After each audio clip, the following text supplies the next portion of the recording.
Okay, good morning. It's March 2nd, I believe, and we'll start the commissioners' meeting. We have a quorum. All three commissioners are in attendance. Begin with the Pledge of Allegiance.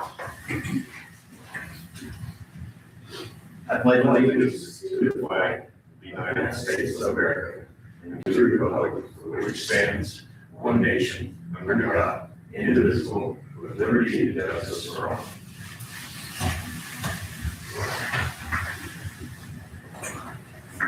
Any changes to the minutes?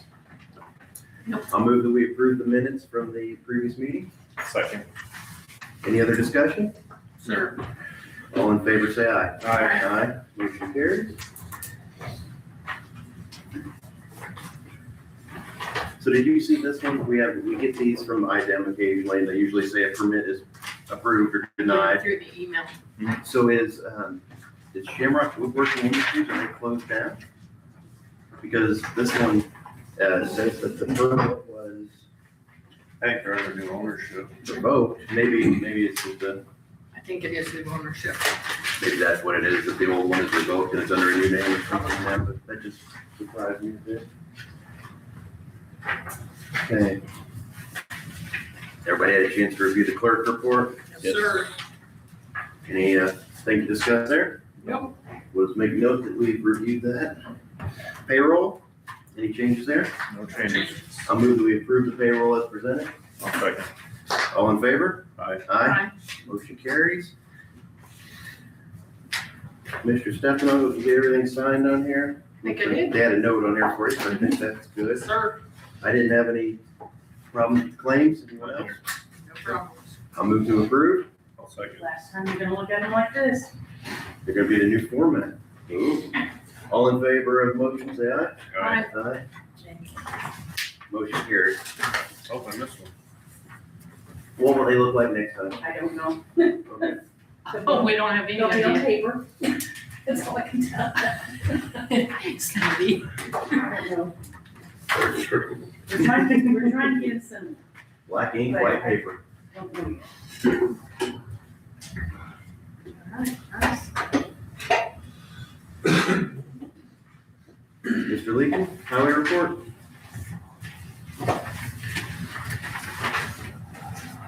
Donnie Leakin from the Dubois County Highway. I'll keep mine short and sweet because I know Levi has plenty, so.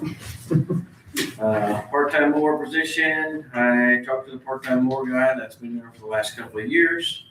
And he will mow again this year if he can, and I said, absolutely, you've been doing a good job, so we're gonna start planning on April 6th, the day after Easter.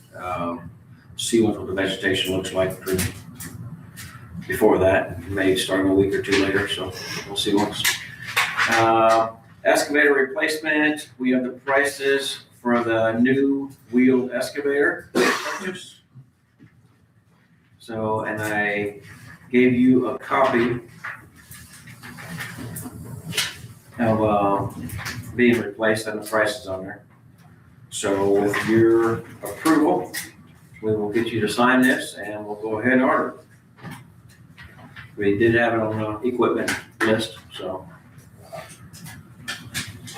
it shouldn't have been such a shock to you that we're doing this, but of course the prices went up a little bit since we bought the last one. Quite a bit actually. But, and with the reason we're going with the cat, it's so much easier to get parts in and so much easier to work on and everything else. So,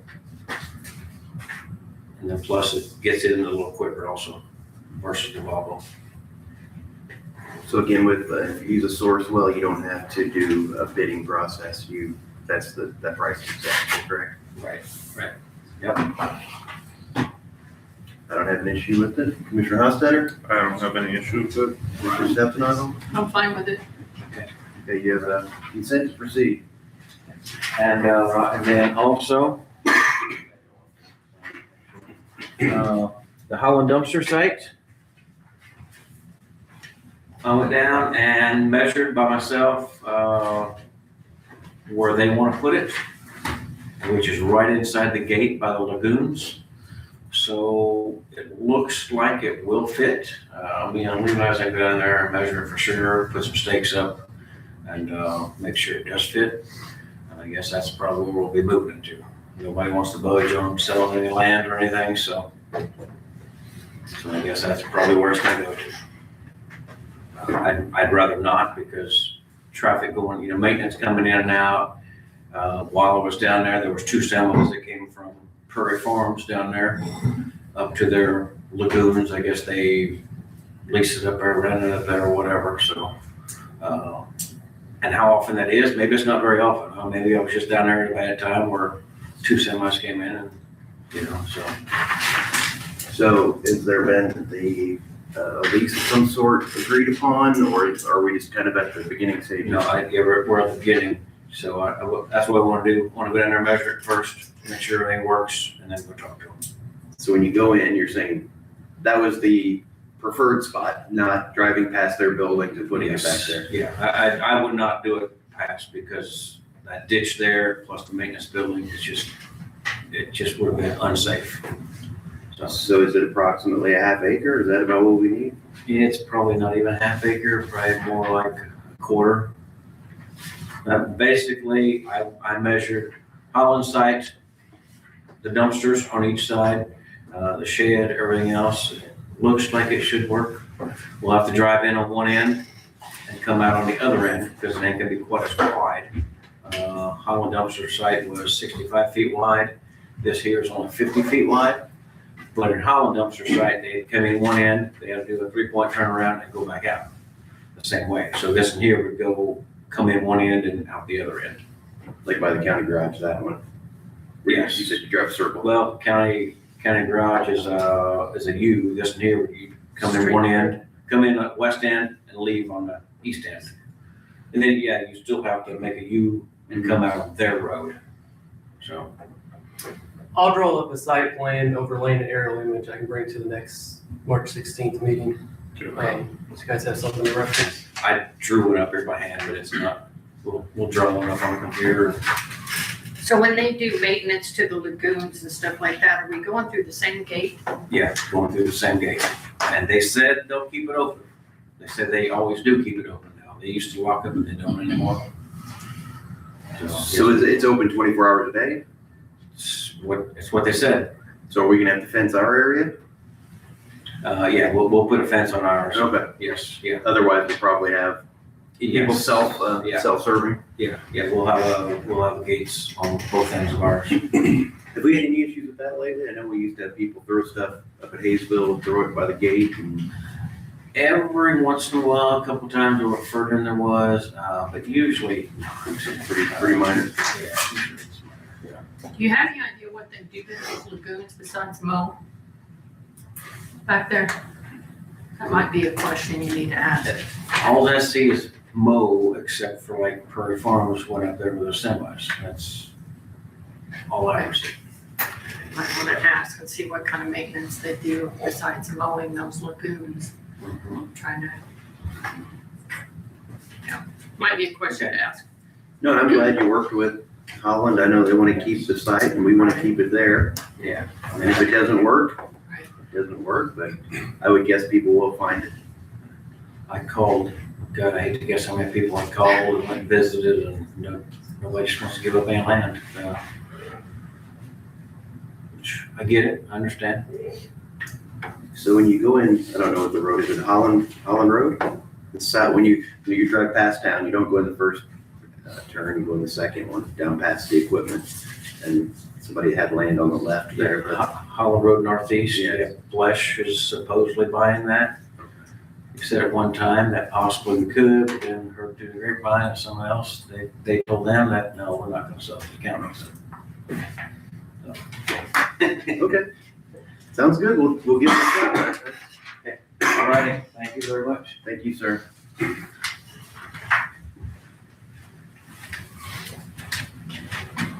Engineers report?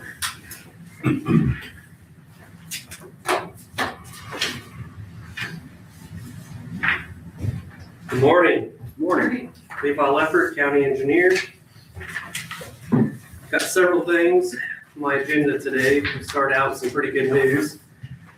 So if you can recall, Du Bois County applied for federal funding in November of 2025 for a project to improve safety at approximately 60 county-owned bridges. The project includes the installation of bridge rail, guardrail, and end treatments to prevent and mitigate vehicle runoffs. NDOT recently notified the county that it was awarded $2.835 million, which will cover approximately 90% of the construction and construction inspection costs. As a condition of the award, the county must be under contract with a consultant for design services by August 1st of 2026. So we have to go through, it's called an RFP, request for proposals. I've submitted the RFP to NDOT. NDOT will be posting that to their website soon. So any interested consultants that want to submit a letter of interest will need to keep their eyes open on that RFP. And they'll submit them to myself, and then we'll go through that process to select a consultant and get one under contract before that August 1st date. Once a consultant is selected, the county will be awarded an additional $954,000 to cover the 90% of the design costs. So you add those together, that comes out to $3.789 million in federal funds, which will be a huge safety improvement for the county, which is good not just for the locals using the roads, but anybody that comes into the county. So to my knowledge, we haven't gotten federal funds in many years. So this was good news to share. Any questions on that? No, Great work. that's great. On the work that gets finished, it's going to be 100% contracted, or does county staff do part of it? This will be 100% contracted. So one firm will do all of it? It'll be one contractor. We'll have one contract with a primary contractor. They could have it their subs, but we'll do one contract. And again, I think you said that Du Bois County applied for the grant, but you probably applied for the grant, right? I mean, you did the work. Myself, along with, there's a consulting firm that helped prepare the application as well. So I just wanted to say thank you specifically to you, because without your efforts, we wouldn't have got it. So much appreciated. You're being humble by saying the county did it, but you were the driver of that, so appreciate that. Yeah, thank you. Appreciate it. I want to give a heads up that Frontier Communications will be starting a large-scale project build-out around this area, being the Jasper and surrounding areas in Jasper. It's going to include several miles of fiber optic cable. This work will take place along various county roads. And I'm mentioning this because Frontier hasn't had a build-out of this size in this area. And Exactly. I've been getting dozens of permits coming across my desk that I've been having to review and approve. And Donnie and myself have a meeting with Frontier scheduled tomorrow to go over permit requirements, expectations, project schedule, and also road bonding. That is something that we've been discussing with them. So when that project does start, if locals see any immediate safety concerns while the contractor and its subs are out there working, please call into the highway department so I can address that with Frontier and its contractor. But expect to see quite a bit of fiber lines being installed in the upcoming weeks or months. So. Moving on to the next item, Northridge Estates Road Use Agreement. Kirstein's Development Incorporated will be developing a subdivision known as Northridge Estates. Ann Lane, Beth Lane, and Ackerman Road will be utilized by the developer for this project. And this could potentially result in damage to our roadways by them using it. So in order to protect the county and our roads, we've requested Kirstein's to enter into a road use agreement, and they have agreed to do so. So I sent this road use agreement to your email last week for review. Greg has reviewed the road agreement. And Kirstein's has signed it, and I'm going to request approval and signature of that. Let me know if you have any questions. Nope, I read it this weekend, and it looked like it was in order to me, and Kirstein's is trying to be a good partner, and we're trying to protect county assets. I think it works well as far as I'm concerned. Commissioner Stefano, any thoughts? No thoughts? Thank you. Commissioner Hofstadter? Yeah, I read over it as well. It looked fine to me. I do appreciate all developers and contractors that enter into road use agreements with the county. It is a good partnership like Chad said. And it is stopped out and looked at the development, and it looks like I think they're putting 8 fourplexes maybe. So I mean, they're substantial buildings, and they look attractive. They look like a nice area. So hopefully they have success there, and hopefully our roads are protected. So I appreciate what you did, and I'll move that we approve the road use agreement. I'll second. Any other discussion? All in favor, say aye. All right. Aye. Motion carries. Next item is Bridge 78. We have a bid opening for that today at 9 a.m.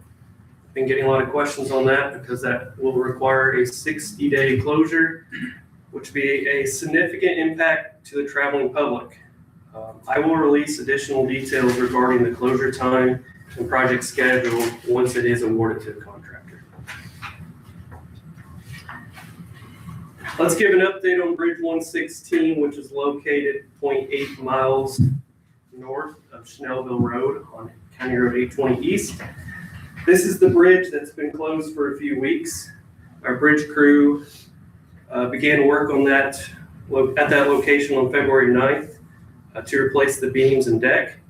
Good news is the project was ahead of schedule. The bridge is complete. We opened it last Friday on February 27th. I will say that we had to put some temporary stone at each end of the bridge to allow for a smooth transition up to the bridge because we had to raise it 4 inches. That stone is temporary. Asphalt plants are closed right now, so once asphalt plants are opened up, asphalt will come in and do a nice, good, permanent approach. Bridge 107 and 240. These are bridges located on St. Anthony Road North and St. Anthony Road West. I mailed plans and specifications to contractors the other week and requested sealed quotes, which will be opened up today at 8:50. This work is expected to begin in spring of this year, and I just want to give a heads up to the public that we will be planning to close both bridges concurrently. Something Don and I looked at closely, can we close these bridges at the same time? Whether it's flooding areas, making sure we're not landlocking anyone, making sure emergency response. It only made sense to close them both at the same time because it's going to get a lot better price for the county. We're paying for one mow for hydro demo, one mow for the milling machine, and instead of drawing a road closure out over 60 days, we can get everything knocked out in 30 to 35 days. So it just made a lot more sense to have concurrent closures, but just know that it's going to happen in the near future. The next bridge that our in-house bridge crew plans to replace is bridge number 119 on Club Road. This is located 0.5 miles north of State Road 264. This is one of the bridges that American Structure Point did a detailed evaluation on a little over a year ago and determined that because of the condition of the deck and beams and because of its age, it is 62 years old, they recommended a superstructure replacement, superstructure being the beams and deck. So we want to go ahead and get that replaced. It's important to get that replaced before Club Road gets paved on or after June 1st. So we've got the beams that got dropped off to our facility last week, and our crews will be prepping those beams, and we'll close Club Road at the end of March or early April to get that work done and open back up before paving starts. When they do the paving, will it be a one side at a time closure for the paving? Paving, there won't be any closure on that road during paving That was operations. my question. They'll have flagging operations set up, so it'll be reduced down to one lane of traffic. I want to give a reminder that I am looking to hire a summer engineering intern. I will be accepting applications until March 13th. Interested candidates can email me or call the highway department. If you're not sure what my email is, you can look it up on the Boise County website. One requirement is you must be currently enrolled in a civil engineering curriculum. So if you're interested, please reach out. We look forward to hiring a good qualified candidate. Last but not least, Violytics. Slater is here today with Violytics to give a presentation. We'll say the highway department is proposing to implement this. I think it's a valuable tool. I've looked into it pretty extensively. Also reached out to other county engineers and superintendents that are using it. Done my due diligence on it. So next steps is for Slater to educate the board on what it is. I don't expect a decision to be made today. Just want to get the information so we can think on it for consideration. Any questions or comments? Yeah. No, sir. Right, thank you.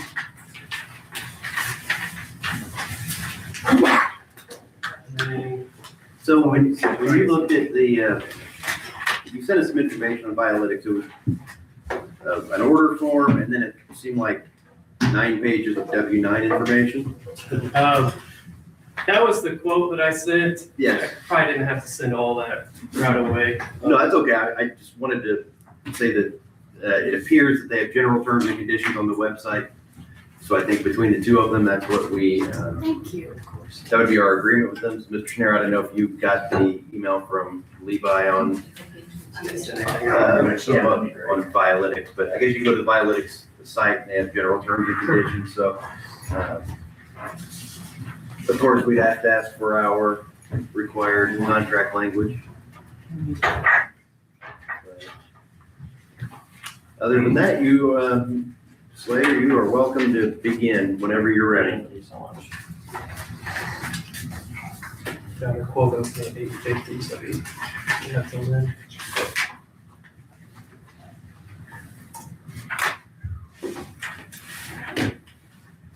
Do you have to go to the monitor or something? I thought, I kind of looked at this and I think you put the thing that takes the video, you put it in your car, like through behind your windshield. I was thinking it would have to be something mounted underneath the car to get close to the road and see it, but I guess that's probably too close. So, looks like a deep. You made it better forward.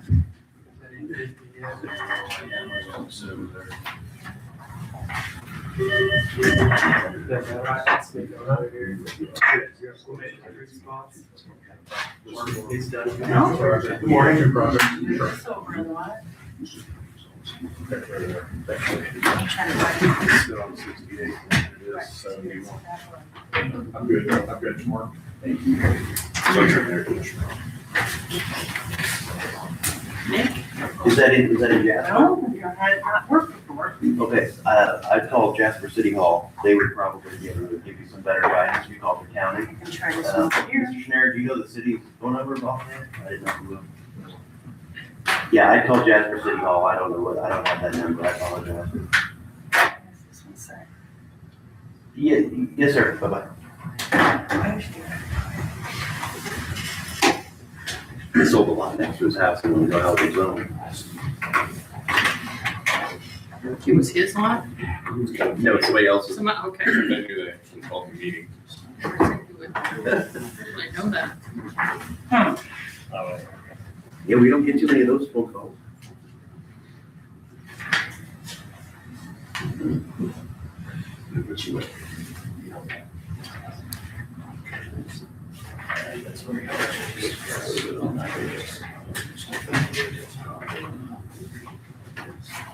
It's here on the side. I just can't read it. There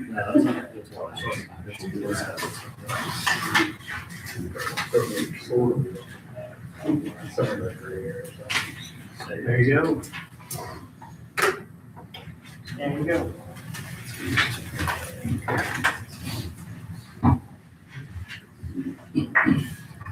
Levi, could you come up here for a second, please?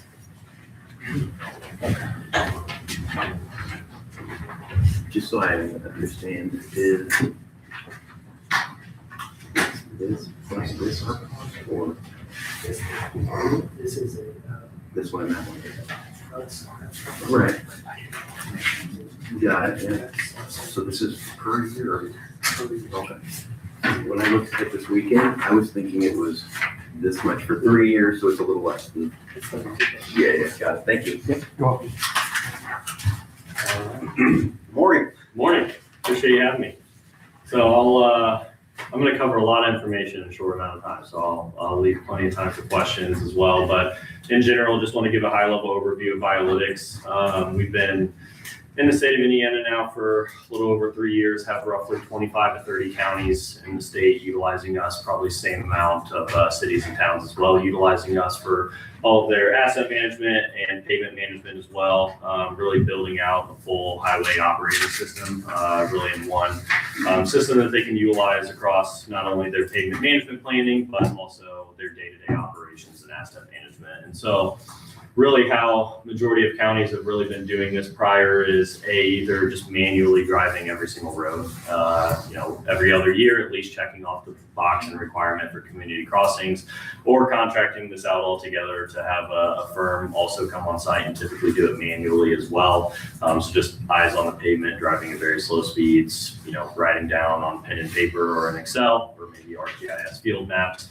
Their PASA rating and what their opinion is on that. And so we've developed the software that enables the county to still be able to do this in-house, but in a more automated way and a more ongoing and frequent way. So we essentially provide the county with iPhones that they can mount on really any highway vehicle. Once they set it up, it's pretty easy to utilize, no crazy heavy equipment or anything like that. Once you start the software, once it's mounted, all they have to do is drive. It's going to automatically take photos of the road every 10 feet just while they're driving along. And then our AI analysis is automatically identifying the surface level pavement distresses and a number of other assets that can be useful for the county as well to identify issues on things like street signs where they're hidden, graffiti, damaged, faded, things like that. And then manhole storm drains, which may not be as relevant at the county level on that side, and then also damaged lane markings and striping as well. So really, once you have the phone mounted, it's as simple as driving. It's all GPS point based, so it knows exactly what road you're on at that particular date and time, and it's actually keeping track of all of that. One big aspect that has provided a ton of value to several counties throughout the state is that we don't cap the county on how much data that they can collect. So whereas you would pay for a one-time assessment, this is an ongoing thing where you can utilize this really unlimitedly. So we're seeing a lot of counties, right now doing assessments twice a year. A lot of them are getting one done in the fall when their paving's done and their construction projects are done for the year to see how that affected their PASA rating, hopefully brought that average up. And then they're doing another one in the springtime after the freeze thaw to see what's changed, immediately identifying where issues are happening so we can address those earlier on in the pavement cycle. So being able to deploy more preventative maintenance. One other area. Later on the Yes. history, the historical data, how long does, we run the road today, how many years do we get to keep, does that data stay? Stays within the system, and then we can also link this to your GIS system, the county's GIS system, so we can have that data rolling into your GIS system, whether it be a live feed rolling in there with a web feature service link, or we can just do it via shapefile. So the county, in the general terms and conditions that you'll read on our website, and in there, it's joint ownership in terms of the data between only the county and Biolytics. Biolytics needs to go through our proprietary AI models, but outside of that, you guys own the data solely from there. So you will never lose. I guess what I'm saying is if we stuck with this product for 12 years, would we have 24 sets of data? Yeah, you can go back in time. Yeah, look at any of your previous assessments, the images, historical treatments that you've done, work orders that have been created, so you will not lose any of the data. And the bottom left, is that a similar image to what we'll have, or will it be more? Yeah, you'll have like a live facing? Google Street View. Yeah. Okay. So I'll show you examples of that. And this, kind of ties into what our AI is doing here. So this just gives you kind of an example video of when we're processing the data. So our AI models, you'll see it pick up the surface level pavement distresses. It's actually categorizing those. So you could filter and say things in the spring like, show me every pothole in the county, show me every area where there's alligator cracking or raveling. So we can specifically specify filter for the damages, but it's also picking up damaged lane markings and striping, number of street signs that you'll see picked up, condition of those street signs. So you can also filter for all of that within the web system as well. Guardrails? Not yet. We can inventory those using our mobile app. So I'll kind of show examples of that as well, but our AI is not automatically trained on it yet. Potentially down the road for sure. And then that's going to upload into a web system like this. So this is essentially what the county would get, and anybody within the county needing access to it. When you first log in, you'll have an overall snapshot of your entire road network. So you'll be able to see every road that's been driven. We can look at our condition and what our average PASER rating is across our entire road network, so we can see where that's sitting at. And then like we were kind of just talking about, we can go back in time to any previous assessments. So we can do that by, last 12 months, 6 months, or we can even select a custom time frame in there to be able to see any of that. Like we kind of discussed earlier, when you click in any particular road segment, you're going to have your PASER rating on a segment by segment level. We can click in and see exactly why it's getting that PASER rating as well. So you're not just getting a color-coded map and seeing a PASER rating and wondering why it got that. In terms of when we're planning specific projects, we can actually see specifically what the damages are that's causing it to drop to that 3, which is a significant amount of alligator cracking on this road. And then, as mentioned earlier, you get that live Google Street View as well, just as you're traveling along. So we can click into any particular image in here. All these points on the right-hand side are photos that are being taken every 10 feet. So whenever you're looking at that and justifying, specifically why it may have got that rating, we can also verify with the images, and then also utilize the images for anything else in the right of way. If maybe a citizen calls in about an issue, we can pull it up on the map. If we've done a recent inspection, just search by address. We can go directly to there, create a work order directly off of it, and then assign it out to any of our foremen so they'll take care of it as well. So along this, you can just keep traveling along, just like Google Street View as well.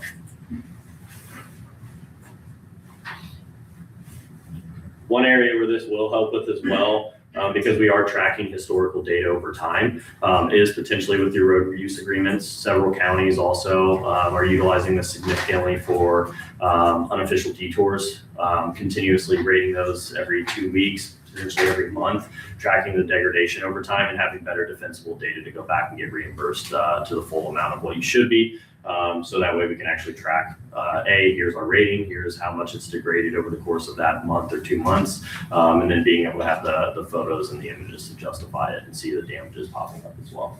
Can you say again, if a community wanted to, you said normally they do a couple complete drive-throughs a couple times a year. So it's not something that runs constantly. So Donnie driving the county year round, he doesn't turn it on every time he gets in the car. You definitely could. We have, and more at the county level, we're seeing it done on that twice a year for full road network inspection, and then utilizing it on a scoping, in terms of before and after construction projects, just having the updated imagery, be able to more protect the county from a liability standpoint, things like that. And then also for the unofficial detours and road use agreements, we're seeing it used a lot in that sense. But we have several cities, though, I would say that, have the luxury of having street sweepers constantly going throughout the municipality, a few times a year, and they'll just mount them in street sweepers. We have some large cities throughout the U.S. that have it in their trash vehicles, as well, just gathering data unlimitedly constantly. Okay, so that's okay. You could. Whatever their need It's not going to is. affect the cost. Yeah. Again, you call it unlimited data. It seems like it would be so much data at some point. It would be. Yeah, no, I mean, you can collect it really as often as you want. So One of my concerns, we have major construction projects going on in part of the county, and there's hundreds of people that swarm into the county. They do work for 6 months, and then they're going to be gone. And I've had some concerns with the roads condition. So if he wanted to go out every 2 weeks and drive the road, he could get almost real time. absolutely. Got it. Yeah, Thank you. we encourage it. I mean, that's only going to save the county money over time. Again, I mean, the more issues that we can identify earlier on and deploy more preventative maintenance, so they're not getting to a point where we're having to fully reconstruct that road, the more money it's going to save. So we encourage it. And then a lot of those things are filterable in here as well. So like we can filter specifically for just all of our worst roads within the county if we wanted to see just the reason below really quickly on the map. So those can be drilled down. We can drill it down by damage class as well.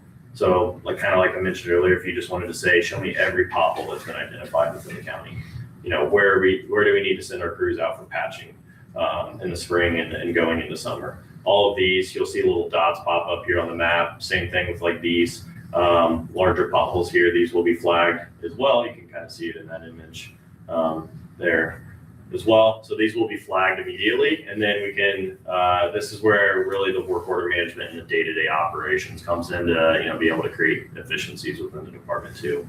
I can create a work order directly off of this, have it all documented within the system, and just assign it out to any of our crew members, whether that's physically printing the paper, but we also have a mobile app that anybody can download on their iPhone or Android or tablet, and they can assign this. The example that I'm showing, they have this broken out into 2 parts of the county, so we could say patch with cold mix, confirm, and then we could assign this out to these 4 people within the system, add due dates, descriptions, everything like that, and now everything's documented in there. So, if you wanted to see how many potholes you filled in 2025, or how many signs you replaced in 2025, or this upcoming year in 2026, we could run reports on all of that and see exactly what work has been done on a monthly basis, quarterly basis, however often you want to look at that. You can kind of see some examples within this county. All of these like pins that you see here are for work orders that they've created for anything within the county. So anything that the highway department's keeping track of, like drainage, berming, trees, all of that can be also tracked within here. So it can be customized. We can keep track of all work orders within the system and then all of those work orders are tracked within this tab as well. So not only can they create the work orders from the web system here on any laptop, computer, or monitor, but they can use that mobile-facing app out in the field. So if they see something immediately that needs addressed, they can also snap some photos of it, send it out without having to go back to the office, write it down on paper, things like that. So to make it work as smooth as possible, will key staff have to have would they have a laptop, or does it work just as well usually on a phone? Just mobile phone. Yeah, for all the work order management day to day, what most of the staff would be utilizing on a daily basis would be mobile devices. So any iPhone, Android, tablet, things like that. Any staff members that may not have an iPhone, Android, or anything like that, we have several counties also that these can still be printed off. What's nice about these, it'll still have all the data in there as well. So if need be, we can still print these details, hand it to any of our foremen to go take care of. It'll have the address, all the detailed information on there, even a photo. And then what's nice is when it gets brought back, instead of having to go back into the system and try to find it or search for it, they can just scan the QR code and it'll mark it as completed once it's done. So that way we can keep track of all work orders that have been completed, especially if we need to refer back to any of these in the future. If somebody calls in about something, asking if it got done or anything like that, we can filter, see all of our completed work orders. We can filter by date and time, things like that as well. Like I mentioned earlier, we're also identifying several other assets. So one big one that's heavily utilized is the street signs. So these are automatically also getting captured simultaneously while you're doing your PASER ratings as well. And then it's also looking at things like condition. So we can see any that may be hidden by overgrowing shrub that we need to create work orders for to trim back, any that are faded, dirty, sticker, graffitied, anything like that. So if I just, for example, wanted to filter for all my hidden signs, I can see any of these on a list view. And then I can see any that, are potentially hidden by any trees or shrubs. So this one's starting to get some limbs that are starting to cover it and overgrow that. Definitely something once springtime hits and leaves start growing on that tree would be a concern. So we probably want to trim some of those back. Gotcha, yep. And then again, that's where that work order management comes into play. We can immediately keep track of all of that and assign that out to be taken care of as well.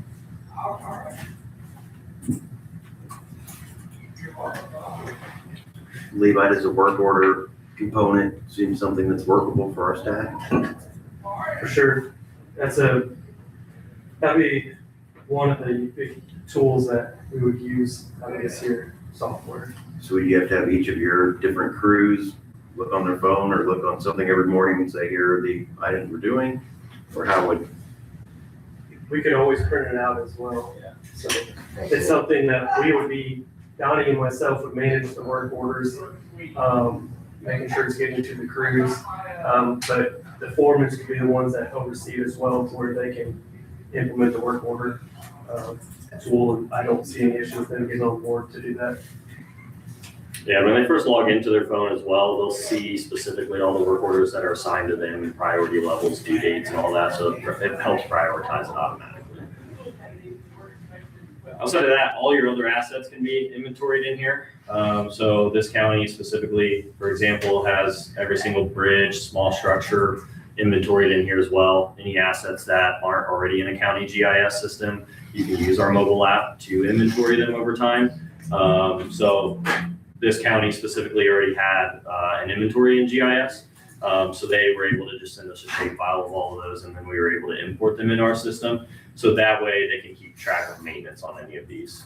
So any projects that are being done in bridges, small structures, anything like that, we can historically keep track of that now within one system as well. So you can create work orders directly off of assets. So that way we have that historical track log of any work that's being done. We can upload documents like bridge inspection reports, small structure inspections, things like that, and save that on that specific bridge or structure. So we're keeping track of all of that information, and then we have all the data in there as well. So things like county ID, length, widths, year built, all of that data is specifically kept track in here.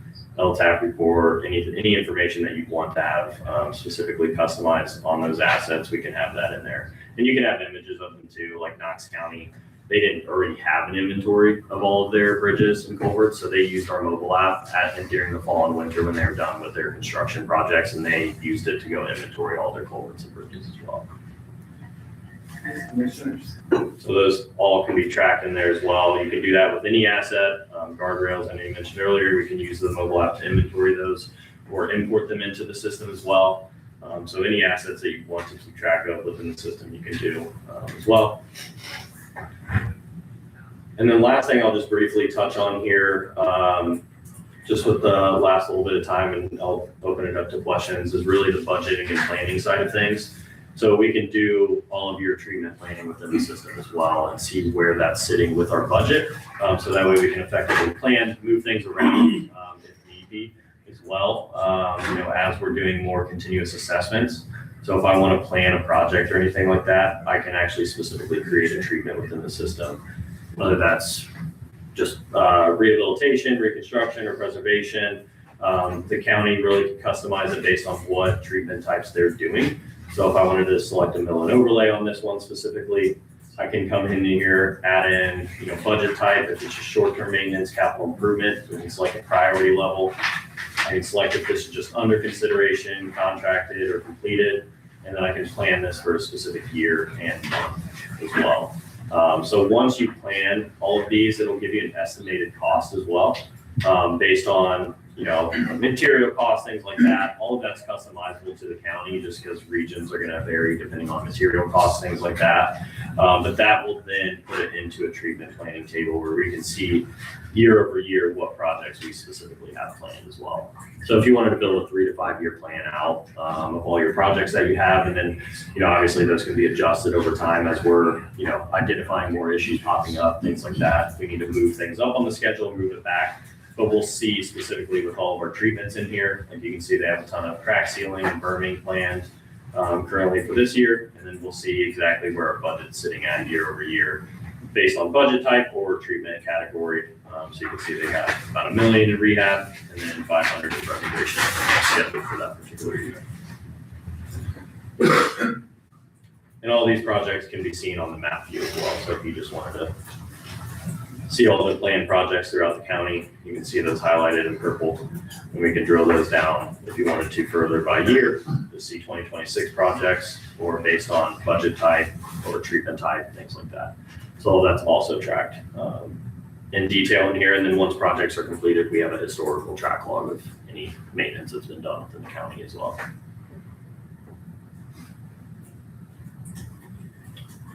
I'll open it up to any questions I can answer, anything you want me to go into in greater detail as well.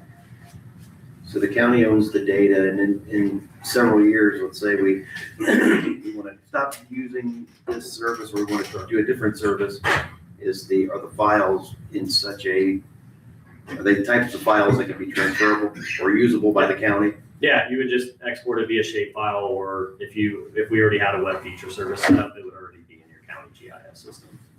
You would just wouldn't have access to the Vialytics system anymore, but you would have it in GIS. So the imaging and whatever data we put in historically, we would have access to it. Yeah, all your previous grades, assets. I was gonna add a few more comments as well. Just for transparency, the yearly cost of this here, it would come out of our highway fund, which means that's less asphalt to go down on the road, right? That is the way it is. So we gotta make sure we get value out of that to make up for that. And in the 9 months I've been at the highway department, I'm seeing that we've got the things in place, but they're all across the board on doing budget over here. We're trying to do Pacer rating here. And nothing's consistent, nothing's documented as well as it should be. This here is a one-stop shop to get everybody on the same page. It helps with efficiency. It's the budgeting we can do out of this. Right now, Donnie and I are working on the budget on what roads need to be chip sealed, what roads need to have all the full depth patching on them because of freeze thaw. And we're trying to pull all that together, but you've got two people doing different things, and it adds its challenges. Pacer rating, it takes Donnie weeks to do Pacer rating because you have to drive the road slower, you have to document everything, and it can be subjective to within reason. This here, you can get all Pacer ratings done within probably 1 to 2 weeks on all of our county roads, and you can do it multiple times a year. Also, it holds the county, like the highway department holds us accountable because you've got all these work orders, you've got the conditions of the road, you've got missing signs, it documents all that. If we're not fixing it, it's gonna show it. If we do fix it, it's also gonna show it. So holds us accountable. The pictures that are taken every 10 feet are worth its weight in gold because we go back to the work and look at that and people will call in and say, you didn't do this, you didn't do that. I wish we had a lot more years worth of Google Earth images. And then the documenting of the haul routes as well for construction jobs around our area. I think we'll get our money back out of that by having good documented information. Signs, we've got over 5,000 signs in the county. We've got a person that goes around and has to basically put eyes on every single sign, and it's all done by paper in a binder and says when they're replaced, when they need, what's missing, and everything has to get updated manually. The amount of time we're spending, we can take care of all those problems with this, which allows us to be better at our jobs and maintain our roads better. So I'm not trying to be the sales guy up here, it sounds like I am, but that's. On the service agreement, there's 420, it says quantity, main roads quantity 425, price $360. So does that mean that's how many roads that are paved or chip sealed? Is that what that Specifically number our came from? service, yeah.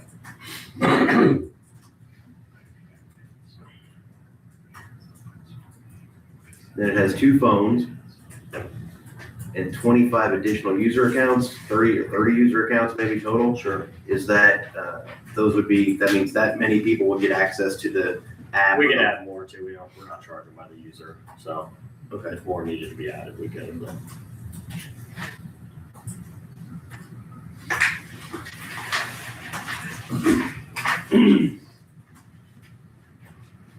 Is it a US-based company or is it? we're in 7 different countries. But our entity in the specific US Vialytics Americas is in New Jersey, based out of New Jersey, incorporated there. And again, I was just trying to do research online, so it's hard telling if I'm even looking at the right company. But so I tried to do some research. And so how many employees are there? Probably like 110 to 130 somewhere. US-based or the total? Total.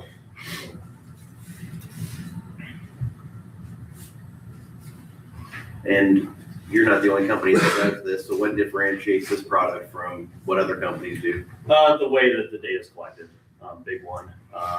there's definitely other data collection companies out there in terms of gathering pavement condition, things like that. Many of them are LiDAR based, so very big, heavy equipment, lasers, probably double the cost in that instance, and then it's still just your one-time assessment. So we're providing the actual software and the solution to the county to be able to manage it all in-house and unlimitedly. And then I would say the biggest thing is the workflows that we have built into the platform in combination to the pavement assessment. So we're not just a data collection company, we're a public works and highway operating software. So with all your work orders and all of that built into the system as well. That's what makes us really stand out.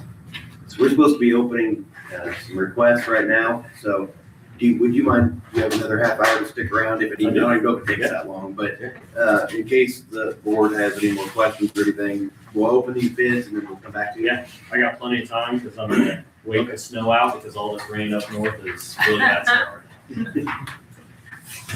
Okay, so we have quote openings for Bridge 107. And So there's an invitation for quotes. There are 4 quotes to be opened here for bridges 107 and 240. First one I'm opening is from CNR Construction.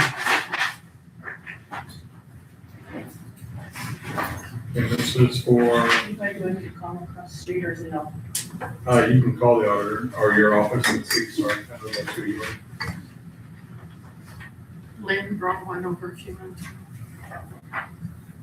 Just checking on the bids. All right, thank you. Okay, so from CNR, the quote offered here is $157,874.40. That is 157,874.40. And we'll confirm that all the appropriate information is in there as well.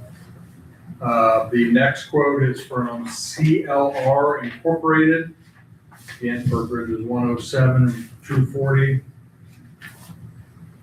Their quote is in the amount of $247,822.80. 247,822.80.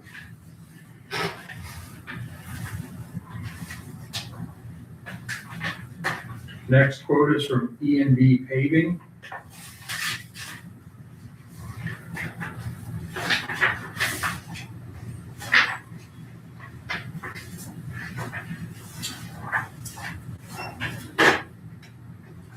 The base quote total amount is in the amount of $215,000, 215,000.00.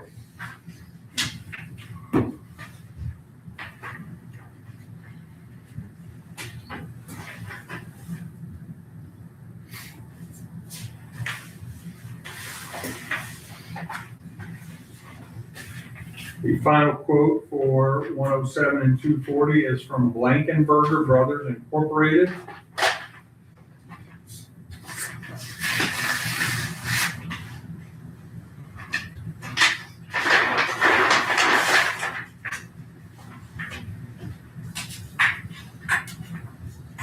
Their total amount for the quote is $198,657, 198,657.00. Yes. I believe the engineer will take these quotes under advisement, review them for making sure they have all the required specifications, and I'll leave it to his discretion when he'll come back with a recommendation.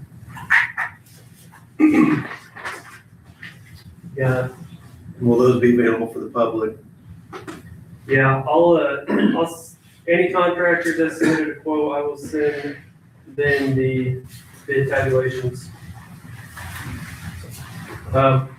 We got Bridge 78 bid opening here at 9 o'clock, so I won't have enough time to review these by then. So after we open up Bridge 78, my intentions are to take them under advisement and recommend an award at today's meeting sometime after. So after we do the next opening at 9, you'll go downstairs, you'll review them, other people have a chance to look at them, and you'll come back. Yes. Okay. So, Slater, you want to come back up? We Sure. just have 5 more minutes. I don't know if the other commissioners have any questions. Commissioner Stefanogle? I really don't have any questions. I mean, I'm impressed. I love this, and I can imagine how Donnie and Levi feel about the whole thing too. The best part of it is the budget part of it, as far as forecasting that. I think I'm really impressed with that. Time saving, of course, would be great for our guys. So, I love We it. had talked about this before. Steve wasn't really, I went and he with wasn't Steve. for it, but Brent Yeah. is Yeah. a no-brainer. I've been out with Steve, looking at the roads and scoring them, and so I understand that part. So, yep, I love it. Thank you. I definitely see the benefits, as far as management, put it all in one place. Just a couple relatively easy questions, I assume. So software updates, any set of software always comes with updates. Sure. How do you handle those? Yeah, so a couple different ways, in terms of everything with the workflow now. So I'll give you a prime example, like striping just got rolled out actually as of today. So it's getting rolled out to all of our clients. So new features like that are part of the current working system, just get added in at no cost to the client. So anytime, like if we do guardrails next year or even this year at some point, those will just be added in. Now, if it's like a whole brand new module, like I'll give you an example, later this year, we're going to be building out an AI citizen reporting tool. It's a whole new module feature. It's not something the county has to sign up for, but it would be an additional like add-on if the county chose to, eventually want to add that and incorporate that. So things like that will provide communication on, as we're releasing brand new modules altogether from our engineering team and product team. But it's not something that the county would just immediately be added into, and then next year your price goes up. Gotcha. Sure. Yeah, that answered my upcoming question. I was gonna ask about any upcoming enhancements or features, so. Sure. Yeah, that's one of them. Definitely, I would say a big project for us. Later this year, it'll probably be out towards the back half of the year, is our actual automated and AI budget scenario building tool. So it'll actually take all historical data and it'll actually build a defensible 3 to 5 year plan for you instead of you filtering the data down, drilling it down, going in, picking your project. So it'll actually take, what budget you have to spend, and then it'll build a plan for you based on historic data that we've continued to collect and previous treatments that have already been done. And it'll build that 3 to 5 year plan based on adding service life to your overall road network year over year. So if you want to look it up or get a chance, roadresource.org is a great resource to look at. It's all manually done, but it's kind of the same concept. You kind of put in all your treatments in there, how many lane miles you're doing of that in that particular year, and previous treatments that you've done, and it'll actually tell you if you're gaining service life in your road network or actually losing service life year over year. So our system will basically do that automatically in the future. Cool. Are there issues with the AI picking up, for example, there's a crack versus a crack that has been crack sealed? I mean, is it, Actually, you can filter for sealed cracks in our system. So no, it'll tell you whether it's actually sealed or not. because I think was it your site that said 93% accuracy or somewhere in that range? Was that you? Yeah, mainly we want to, and all AI algorithms, you want to always make sure your confidence scores or accuracy rates are above 90%. That's considered world class in AI algorithms and detection. And so we always, in terms of any model we release, are always ensuring 90% above in terms of. So what is the main thing that the system looks at and it gets wrong? Oh, that's a great question. I mean, it was previously, once it's trained really well and we have data year over year, like when we first release a new module, so I guess probably the striping will probably have some errors with it when it's first released, in terms of just accuracy or things throwing it off. When we first released our sign module, it was picking up, just yard signs as random things occasionally like that. So, it just takes thousands and thousands of images to continuously train the model. In that instance, you definitely don't. I would say weather conditions for sure can be dependent. Like you wouldn't want to do it when it's raining or right after it's rained. Things like that. If there's like a wet spot on the road, that could definitely throw it off. Things like that. But that said, though, everything's fixable on the back. So Mr. Lincoln drives by and picks up the wrong thing. He looks at the image and it says it's a crack and it's straight spray paint or something. He has the ability to go in and make that change. Yeah, they can report it and then our product team and QA team fix it. I'm gonna try to get through these last couple ones really quick so we can just move on.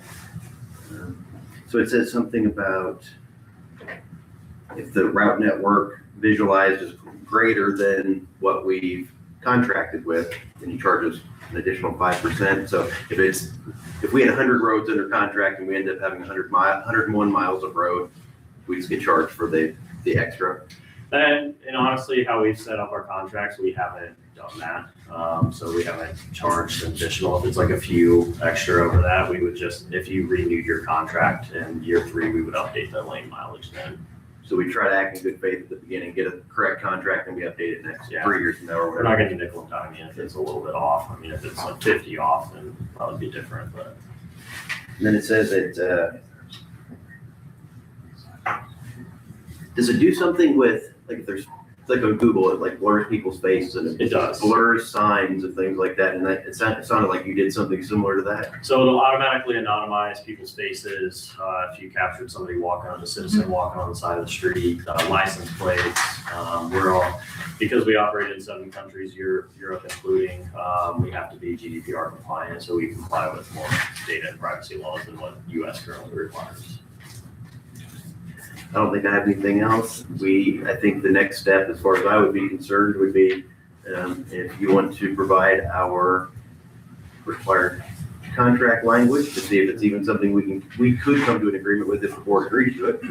That would be one, and then you can negotiate on pricing so we have a final idea of where we're going. That's unfair. Yep. Work on those 2 issues and then we'll move forward. Is that good for the board? Yes, Great, Thank you. Thank you, sir. thank you. thank you. All right, let's move into the bid opening for Bridge 78. Okay, we have received 6 bids for 78 rehabilitation project. First bid I am opening up is from CLR Incorporated.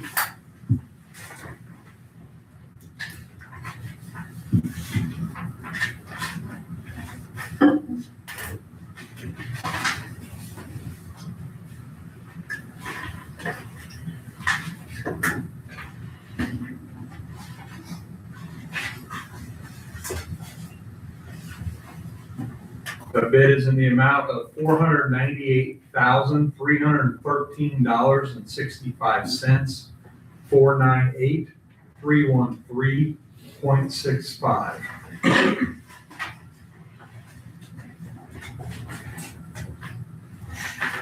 Next bid is from E&B Paving. Their bid total is in the amount of $524,000, 524,000.00.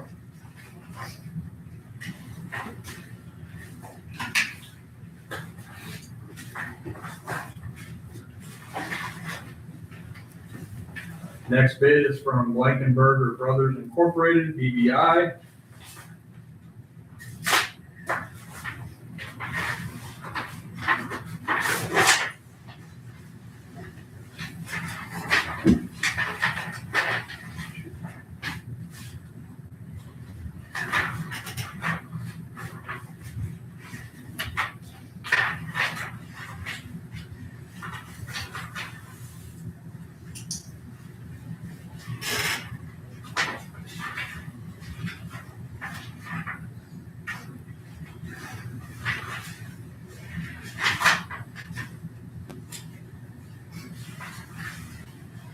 Their bid is in the amount of $409,367.36, 409,367.36.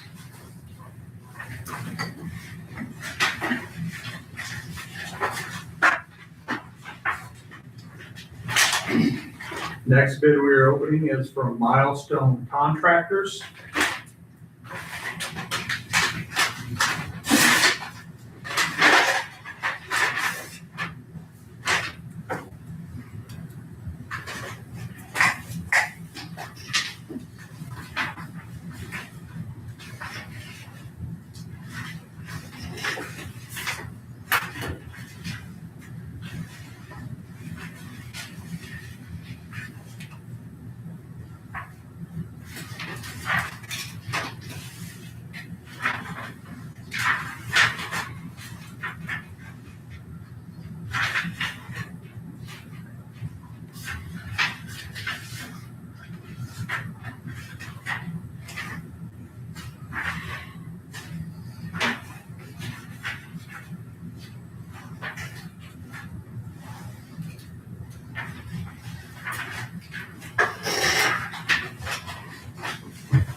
Their bid is in the amount of $682,200, 682,200.00.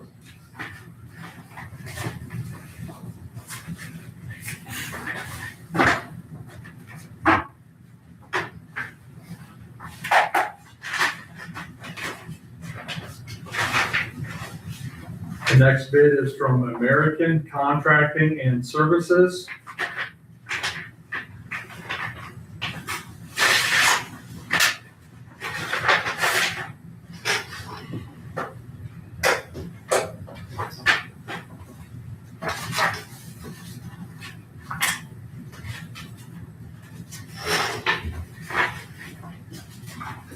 Their bid is in the amount of $499,520, 499,520.00.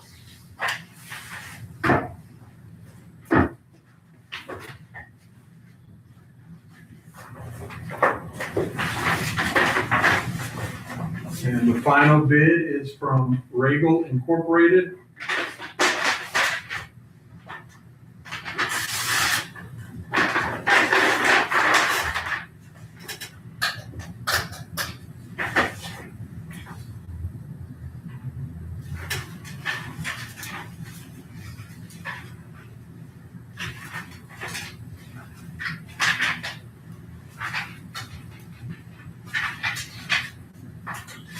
Their bid is in the amount of $494,087.05, 494,087.05. That is all of the bids for Bridge 78. All right, Mr. Leopard, we'll see you at the end of the meeting, hopefully. Wait, I didn't do it. We're good, Mr. Schneider? Yes, Thank you. I'm just breaking stuff. Okay. There is a, 915, there's a petition to vacate and variance setback. You want me here present for that? Sure, let's just dive right into that if the appropriate people are here. Legacy Point Public Utility Drainage Easement Variance Setback. So who is, you're here for that one? Mr. Home? How are you, sir? I'm doing good. Everybody else. Doing good. All right. Don't mind. Okay, I got so- a couple exhibits out. Yeah, Yes. you guys saw that. I'm sure look at it. Oh. Thank you.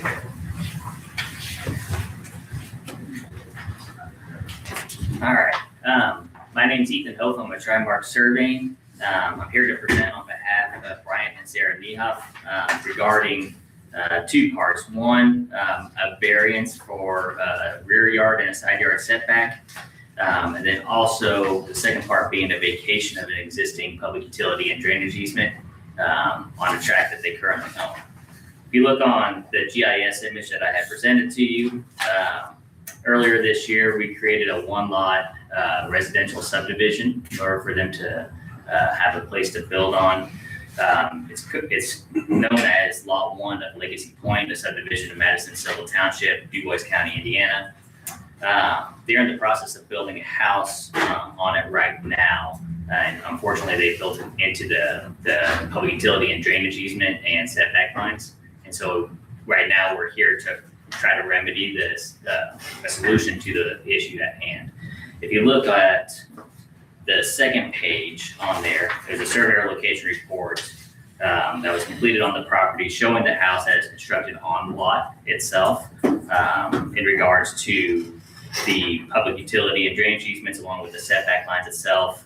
They are encroaching upon the rear yard setback by 5.2 feet along with the public utility and drainage easement, and then also on the side yard setback on the north lot line by approximately 10 feet, a little over 10 feet. So the two parts that we're looking to do is to reduce the rear yard setback from 20 feet to 14 feet to accommodate the current location of the house, as well as reduce the side yard setback from 10 feet to 9 feet on the north line to accommodate the porch of the house as well. And with that, for the remedy of the issue with the public utility and drainage easement, we're looking to vacate the entire 20-foot public utility and drainage easement along the north line. And then also vacate 6 feet of the existing 20-foot public utility and drainage easement along the west line, leaving 14 feet along the west line of the property itself. So on the north line, you're going for 20 to 9 is what your request is. Is that right? For the public utility and drainage easement, we're looking to get rid of the public utility and drainage easement in and of itself. There's a 20-foot public utility and drainage easement, but there's a 10-foot building setback line. So we're looking to reduce the 10-foot building setback line to 9 feet to accommodate the house. And that's part of the variance. But we were looking to vacate the entire public utility and drainage easement. And the reasoning for vacating the entire public utility and drainage easement along the north line of this lot, they're actually constructing a lake on the north side of the property as well, which is all kind of family owned. Their mother and father-in-law own that property, and they're going to have a lake that crosses over that public utility and drainage easement itself. So it's a shared lake between. It's a shared North lake neighbor. between family neighbors. So essentially, the use of that public utility and drainage easement would be tough to run any kind of utilities through there, especially with the issue with the house being across right now. We're thinking, let's go ahead and vacate that entire public utility and drainage easement. Doing so still allows for the expansion of public utilities around the property itself. We're still going to maintain the 20-foot public utility and drainage easement along the county road. We're going to maintain the 20-foot public utility and drainage easement on the south side, and then also retaining 14 feet along the west line itself. So any kind of future development by the landowner to the west or to the south or even to the north, they still have access to that route utilities around this tract and maintain utility access. This was subdivided in like October or something along those lines there. September, I believe. Okay. August, September.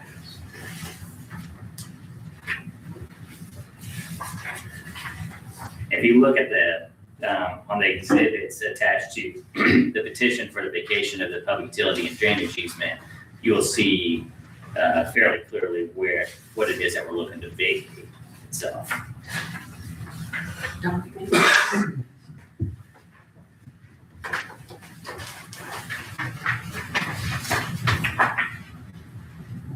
As far as existing utilities right now, there aren't any within the proposed vacation of the public utility and drainage easement.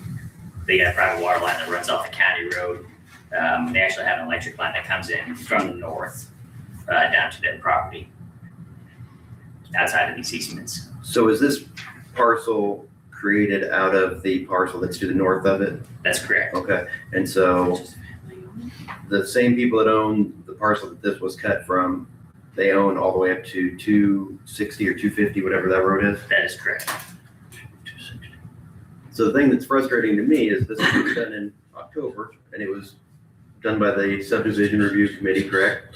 So you approved it based on the existing rules, and now they're asking for multiple of the rules to be taken out. Does that sound accurate?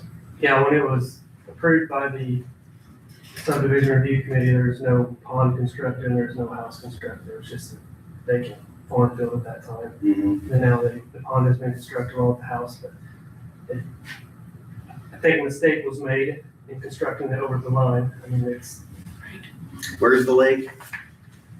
Like over here? So, yeah, if you look at that driveway is basically constructed on the dam of the lake. So the lake comes down to the driveway and actually wraps up in front of the Okay. house. It's not full of water yet, so that's why it wasn't delineated on that certain location report. But So I once guess it why- fills up, it'll get So why would they be building it knowing that it's not approved to do so? the house itself? Or- Well, I mean, the house or the lake. The lake's can't build a lake over an easement, can you? I don't know if there's any. It's not standard, I don't know on the legal side what our exact language is that would allow or not allow that. We don't allow permanent structures. I I mean, don't a know lake's a permanent what's structure. defined as- It can be permanent, yes. And again, if there was any repair or stuff that would need to be done in there, then it would disturb the lake itself or the home, and that would be at the expense of the owner. I know accidents happen, but this is multiple things, it seems like that went wrong, just in the last several months. I know in a long-term planning with it being family, I think the intent of the current owners, Brian and Sarah, who own this lot, do plan on owning the land to the north as well in the future. Can't always predict what will happen in the future, but that's the current intentions. And I think if I'm trying to be reasonable, I look at the nature of the area that it's in and think, well, in this case, it's not a huge deal, but why have rules if we're not gonna, I would say there's 3 violations on this one. So why have the rules if they're gonna, because we go by the rules to get it approved and then just ignore the rules, build what we want. And, well, it's already built, so they're not gonna make me take it down, so ask for forgiveness later. That kind of stinks. I know I'm being grumpy about it, but Well, we gotta be careful though too, that this doesn't set a precedent that, this guy got away with it, so I'm gonna do the exact same thing. because we don't want people telling the subdivision review committee whatever they need to tell them, and then they do whatever they want, Right, 5 months later. That's what, I know that's what you're saying. right. And then on the other end too, I don't want to be grumpy about, I want people to build in the county, right? I don't want it to be difficult to build in the county. And, I know that I want these people to be in the community as well. So I guess our options could be, tell me if and I know that some of these will seem extreme, but just tell me if I'm wrong on any of these. One, we say, get the concrete out of it, remove the part of the house that's going over that. Right, that'd be 1. 2, we approve it as they request. 3, we do some combination of something else. I don't know. It would be a difficult decision to say, get it out of the easement. I don't know, what do you think, Commissioner Stetson, thoughts? I don't have a thought. I don't, Levi, if let's just say that, whatever, the owners to the north say, we're gonna sell another lot to cousin John or something, and they would be required to have the same amount of utility easement on their side of it, right? If there was a legacy lot to, If it's under the 10-acre threshold, it would be, because it would require subdivision requirements. so there would be sufficient space taken from the new parcel to the north of this if it was subdivided again for drainage The utilities. parcel to the north is, how many acres is remaining? 15.792. Sorry, no, it is now 13.86. Yeah, I believe the home is subdivided off. I'm Brian Niehoff. Good morning, everyone. Morning. My wife, Sarah, had to head out. We're actually heading down to Evansville for an appointment for baby number 4 for Congratulations. the Niehoff household, so thank you. So, yes, one crazy day. Well done. First and foremost, that's right, yeah, added to the population of Du Bois County. So, yeah, one, we apologize just deeply for this inconvenience. Not at all the intent. Building a home is stressful enough, that's for sure. But yeah, honestly, we have just dealt with it as we've been going through. The lake has, always been contemplated. So I apologize again for the mix up there in terms of the easement. I will say, so I'm a planner by trade. So it's kind of wild to be on this side of things as opposed to on yours. I will say, with a single lot subdivision, the way public utility and drainage easements are set up is obviously to service for the public additional lots in that development. One thing that could be done if a second lot is established or whatever, that area could be marked off the lake as a common area between the subdivision if that were necessary. But again, that is never the intent. It's family owned. It's my wife's mother and father, my in-laws.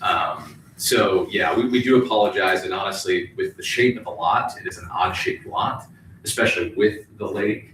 So it did really limit our options in terms of how we sided the house. So again, I just want to assure that, you know, all the necessary easements are there for extending utilities to adjacent properties if need be.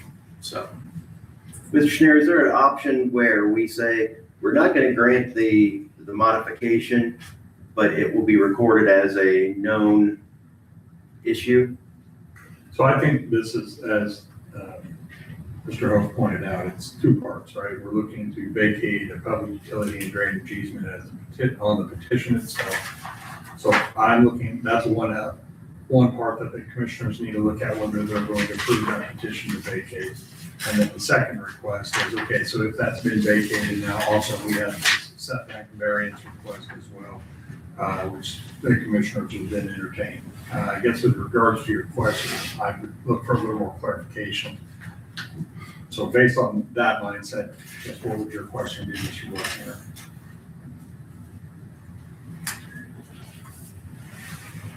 So they're built over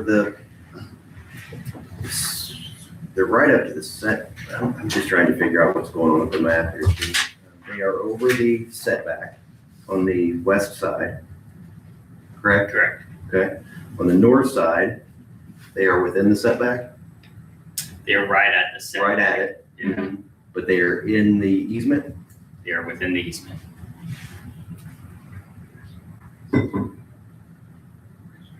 And it's just concrete that's in the easement?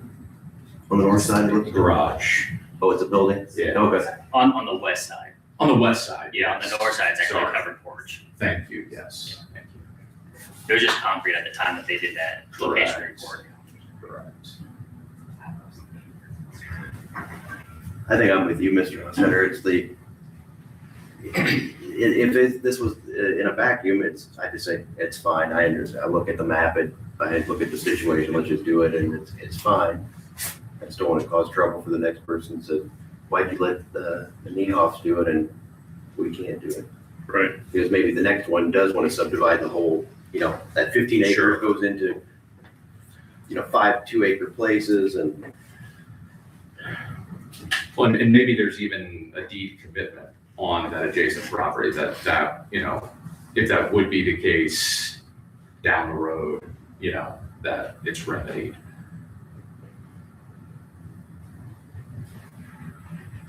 So on a single lot subdivision, the PUD again is to help provide for the utilities and drainage for the lots in the subdivision. In this instance, that is one singular lot.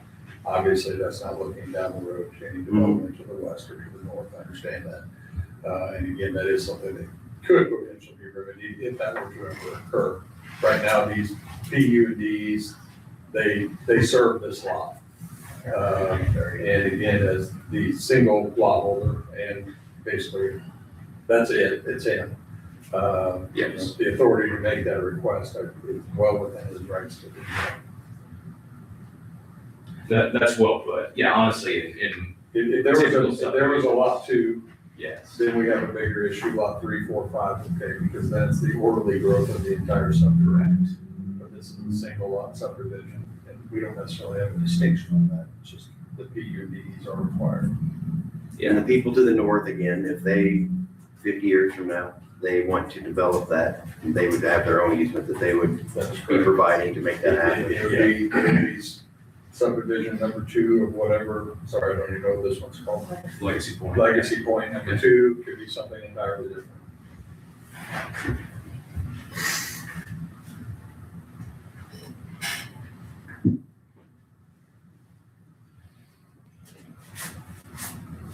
I'm truly very sorry. I do have to run just to make it down to Evansville in Yes. time. You're in good hands with Ethan, Jared Hoff, our builders here as well. So thank you all very much. Appreciate your time this morning, and apologies for the several mix-ups. So Thank you, Ms. Neal. thank you. Thank you.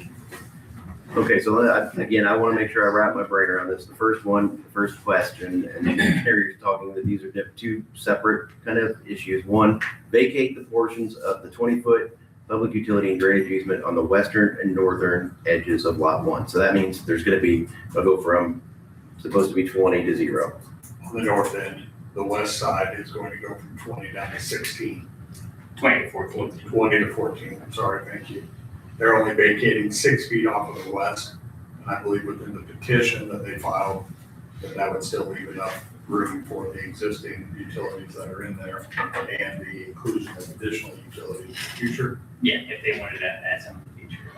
Okay, so if we look at just that issue, how does the board feel about that? I'm taking it down to 0. I will mention, I think you guys were kind of touching base to that earlier as well. If they do end up platting the land to the north as well, they'd also be required to dedicate a 20-foot public utility and drainage easement within that as well.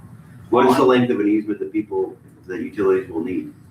If you're gonna run water, electric, whatever through there, how wide do they need? I think you made reference to it in one of your emails or one of your, somebody did. Yeah, 20 foot is typical. You go, back in time, a lot of times they have like an 8-foot easement along the water line, which is pretty narrow. You think about trying to get inside of there and fix the utilities, It gets really tight.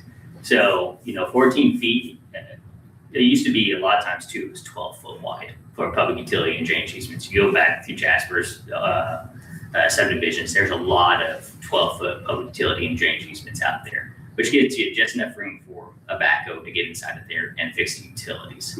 That's the way I typically try to look at it. So 14 feet still exceeds what has been done historically for a lot of the utilities that are still in place, and still gives them room to get a backhoe inside there, get a truck inside of there in order to fix the utilities itself. Okay. I think after having considered it, I say that the only thing they're really hurting is themselves. If they take that away, I don't even know if it hurts them. I mean, it's gonna be their family may end up being their home property. So by not having it, I don't see how it adversely affects anyone else in the community. So I guess I'd be okay with taking it from 20 to 0 on the north side and 20 to 14 feet on the west side. Mr. Brosper, what do you think? No, I think being a one lot subdivision I know the area very well. I know the family, the uncle to the west. If he ever plats, they retain 14, he plats, he adds 20 or whatever required, and you have plenty of width for utilities. The only thing where you need separation and Levi, you got water, say you got water in there, then you run get sanitary sewer someday. You need your 10-foot separation, and there's gonna be plenty of room, I think, for any public utility to get through there. So I think it's fine with what he's presenting, and I would agree. So that's the portion that's where I'd be okay with the Commissioner Hostetter. Okay, yeah, as long as we're not setting some precedent that's gonna bite us later, I'd be okay with it. I have no way to gauge that, but again, what I'm pointing out, it's a single lot subdivision. The Right. purposes of those is for orderly development maybe in the future, but primarily it's for the subdivision itself. Right. So Mr. Blessinger's point that they're hurting themselves, that's true. They still have a 20-foot on the east side, they still have a 20-foot on the south side.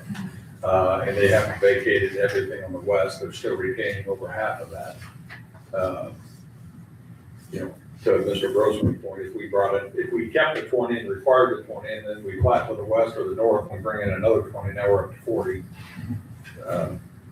That's a lot too. It's more than It's more than a road. Not So Levi's road, to another road. any other comment by county officials? Okay. Okay, I'll move that we approve, let's do them one at a time. I'll move that we approve the request for public utility and drainage easement reduction on the north side from 20 to 0 feet and 20 to 14 feet on the west side. I'll second. Any other discussion? No. All in favor, say aye. Aye. Aye. That motion carries. Then the second issue is the variance to the setback. And house is 3.5 feet over the, well, it's 5.2 feet setback. Will you explain that again, please? We are looking for a reduction of a side yard setback to 9 feet which would be the north line. And then a reduction of a rear yard setback to 14 feet, which would be the west line. And that one more time, reduction of 9 feet on the north side and on the west was what? To 14 feet. I think we probably look at the same issue as, So the standard side yard setback is 10, and you're reducing it to 9. Correct. So you're losing 1 foot there. And then the backyard setback, which is the western line, because it's the backyard, is 20 foot down to 14. 14.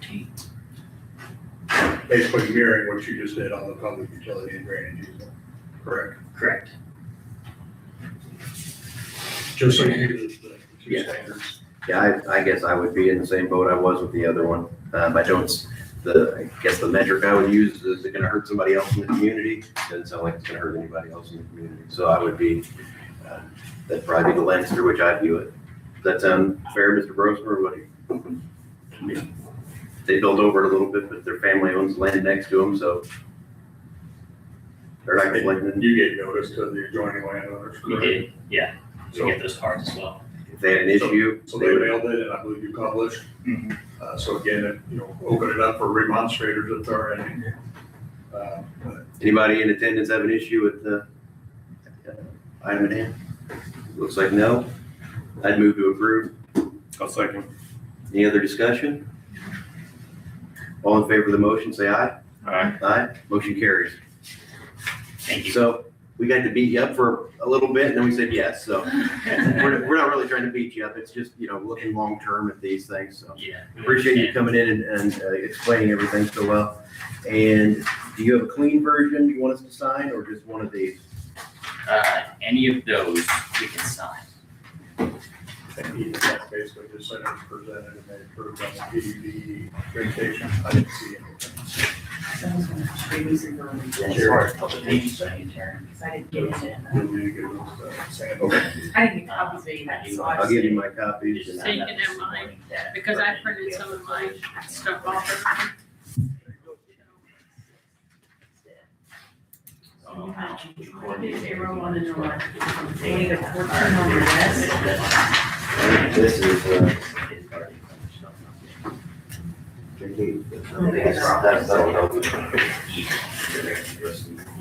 Family homes around it, never ever. Which I know. yeah, we're Thursday, but a building lot next to it. If it wasn't a single lot, that would be a problem. Do you need mine, Sandy? I just don't, He gave me this. Oh, What's that? I just don't want people thinking they can come in here, get the approved subdivision, and then I'll just do whatever I want and go back. that's the difference. I would think if there was a neighbor here Yeah. and didn't like that their garage was over the line, I'd have a different attitude about it because Right. And there's they've rules. always get notice. I got this added. This is the Oh, yeah, no, I wasn't going from the old one. The original one, or the old one. The office is supposed to sign that.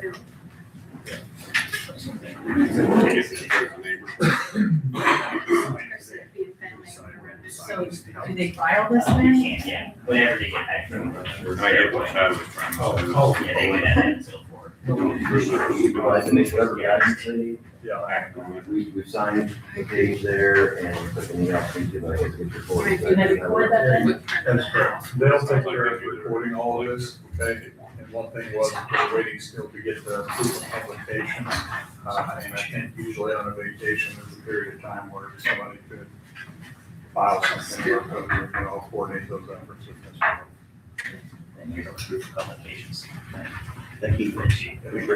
Thank you. So then do I give these to Sheila then, No, or where do they go? we just hang on to it. We just hang on to them, okay? I keep them for a month and then get possibly of no value. We just want to make sure that the neighbors don't come in and say it didn't happen or some from the public. Based on what I'm told is on the family reunion. Okay, I'll get this signed by Brian then, and then I'll just coordinate with you on how to get it reported. Anybody need a break? Are we good to have our next person up? I'm Let's good. do it. Mr. Werner, you're up, sir. Hey, how are you? Doing fine, thank you. Hey, I've got some handouts here to give you guys, if that's all right. That'll be fine. Sure. Will you introduce yourself? Yep, Matt Werner. I think I know all three of you. Serious, I know I've worked with your husband a few Uh-oh. times. That's scary. Yeah, right? My husband or my son? Your husband. I'm old. Yeah, Maybe I need to introduce you to Devin. he's a good man. Your son's taking over, right? Can I approach? Yes, please. Sorry, I'm a rookie in all this. We'll walk you through. One of these is the original signatures on the back. I wanted to get you, Chad. Not mine. You know, but Life is good. good. I think it's that.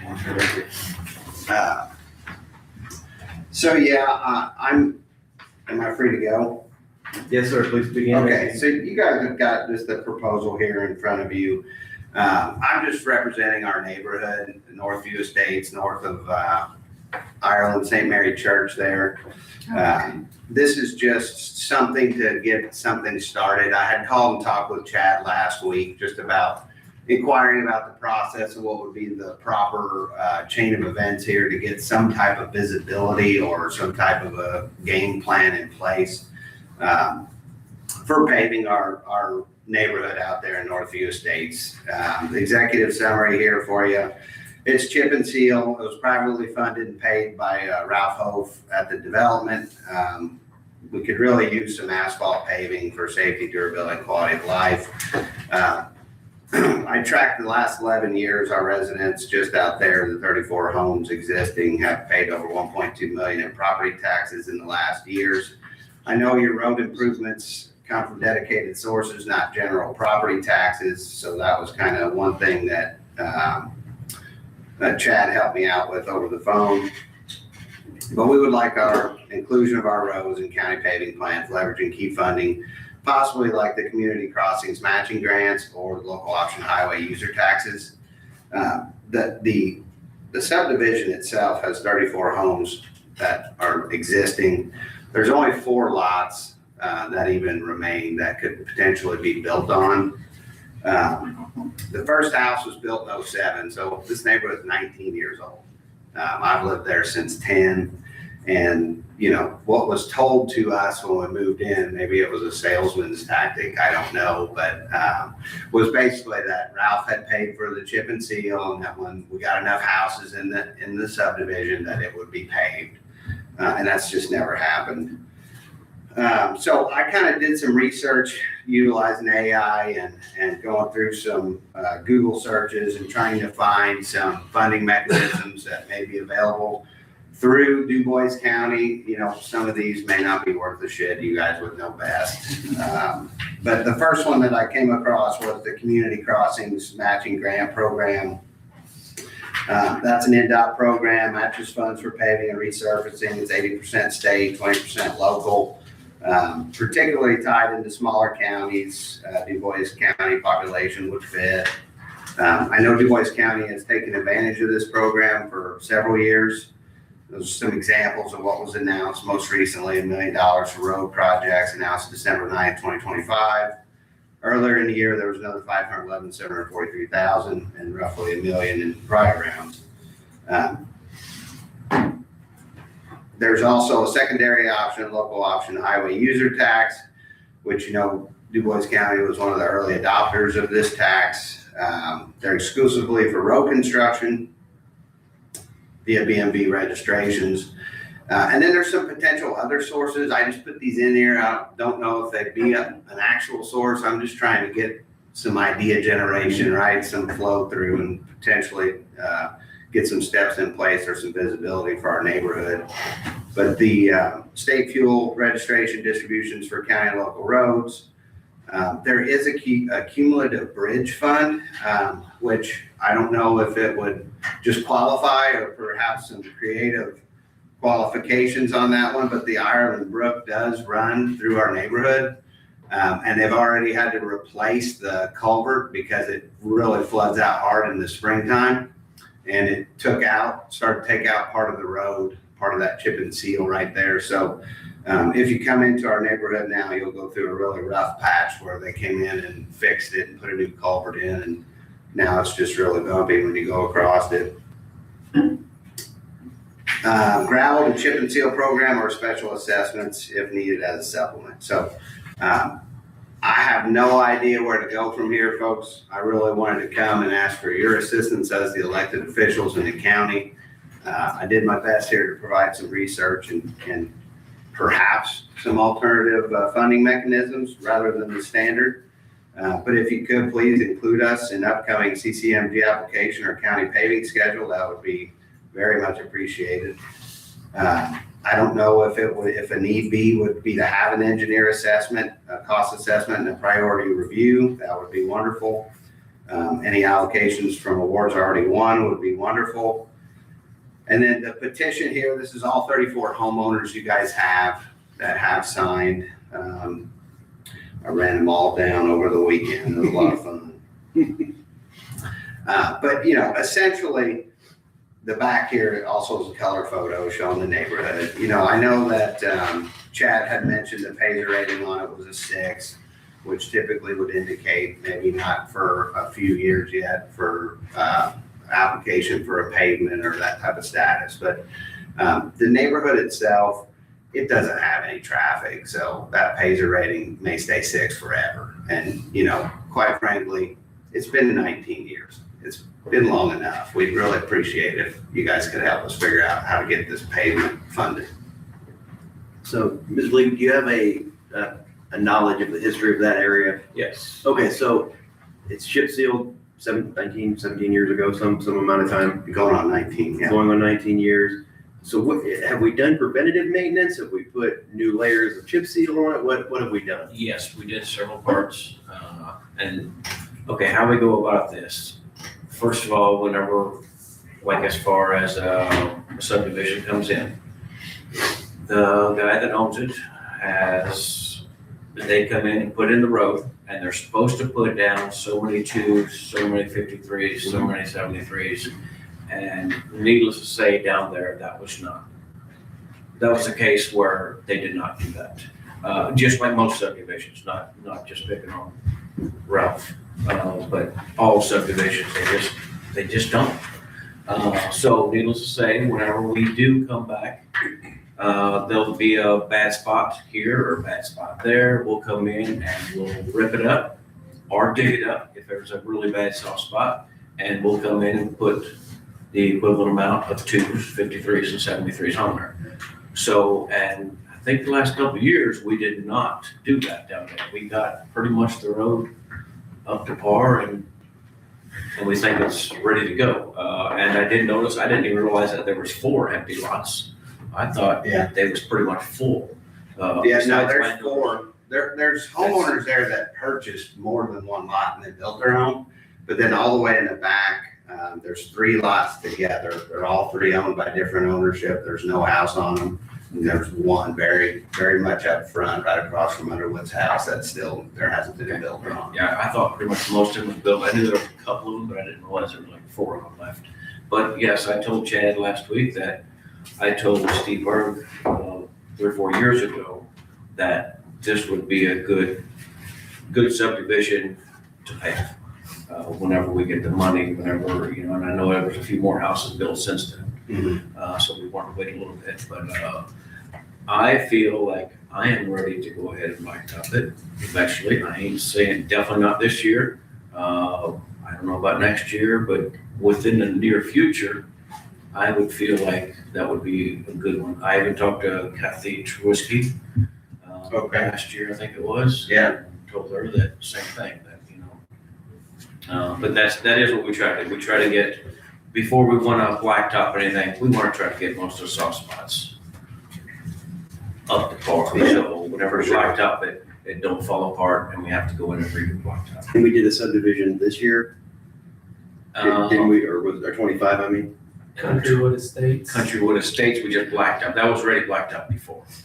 So we But I mean, it's not like we don't go to do the subdivisions, but I mean, they're in our rotation, and I think we look forward to doing this one. I mean, it's not something that we're saying, yeah, we're gonna leave it at chip seal. We have a desire to upgrade it. Is that correct? Yeah, on our process, you know, it's not like bunch of people are storming angry mad, but it's just a situation where if you don't create some visibility and go through the right channels, it's definitely never gonna receive any type of consideration from a priority standpoint. No, I think from a priority standpoint, just making a phone call and showing up here, it makes it visible to everybody, whereas it wouldn't have been out of sight, out of mind. Yeah. Right? So And I I think had people asking me what you guys were offering us. what we're You know, offering, it's just a general misunderstanding of how the process works, you know? I think one thing I mentioned to him was we have the process where somebody can upgrade the road from a rock road to a chip seal road. They turn in information, they say, there's this, or we look at it, there's this many people, this much traffic, it feeds into a certain thing, and it gets graded, right? And they give us the right of way, so all of that should be in line. And sometimes those people, like what I mentioned to Mr. Warner was, they'll say, we'll pay $20,000 or we'll buy the material and you put it down. So the only thing I mentioned to him was if they were gonna add something into the thing, it might move them up a little bit, but I mean, it is something we're gonna do. So this is a different situation than the rock upgrade. But from my We don't have a standpoint, process on the chip seal to blacktop upgrade, do we? Well, no, but we do, and it's a lot more involved because we look at it from the asset management perspective. So we go out and we rate the roads, the Pacer rating. So really, we're looking at it in a lot more detail because like a Pacer rating, the lower the Pacer rating, the worse condition that the road is in. So I think, what are those roads in that subdivision? There are six, I think. Six. So we can't put the money to pay the 6 when there's 4s and 5s that need it. But when that 6 starts to drop to a 5 or to a 4, now it's gonna get really high on the priority list because we wanna make sure we catch it before it turns into a 3. Now you gotta do full depth reclamation on it, which is more expensive. So, Are you aware of where I'm referring to physically? yeah. There's no traffic there. Yeah. It's not going to the full. And it's pretty much built up down there, so. Yeah. And whenever there is a pothole, we'll be in there and we'll patch it. Right. Any driveway entrances, we'll patch those. But yes, One thing too, we try to tell folks is when subdivisions get developed, the developer does have the option to do chip seal or asphalt. We try to encourage asphalt because it's gonna sell those lots better. But ultimately, it is up to the developer to determine what the road surface is gonna be. Yeah, and I didn't bring this up because it's hearsay, but Ralph Hope told everybody he paid for blacktop. So I don't have any way to investigate that, but that is what he always told everyone, but, you know. You wouldn't be the first guy to come in here and say, Ralph had stories. they promised me blacktop. to be honest with you, I don't even know if he paid for the chip seal. That he did that. He did pay for that. We do know that. But yeah, I don't know what the process is from here. If there's any way for us to gain visibility or priority, I'll let you guys advise on that. Yeah. so I guess what you're kind of getting at and is subdivision A somewhere else, if it's graded to 4 and theirs is graded to 6, we can't justify paving theirs and not that one. I mean, that's the bottom line, right? Right. But is there any that's a 4? I know there's one in Celestine that it's pretty low, but that is one of those roads that it needs to be let it sit for several years yet because that's one of those roads I talked about as far as they did not put enough base depth. So we will absolutely, I know they've been on us too about blacktopping it, but that road's gonna sit for a little bit because of the fact that. The one south of It needs- Celestine? Yes, right And south, to the- right across to the the- pipeline. We're not having it sit, just to clarify, it's not sitting because we just want to make them wait. It's sitting to let the rock settle in and make sure all the Gotcha. problems are fixed before we Yeah. lay down an expensive surface. I mean, is there anybody on the board that's opposed to blacktop in the subdivision? No, That's what we do, and No, not at all. it's in line. I mean, We don't so want as far as to get so anything bad. you can do to make it go any further, I think you've done about what you can do. You brought it up to us. Okay. If you want to make sure it's visible, put on your calendar to come back next year at the same time, and you can say it again. I mean, I think the only way to skip the Pacer rating though would be if all the residents chipped in and said, we're gonna pay for the blacktop, the county will put it down for you. So you're not paying labor, you just be paying material cost.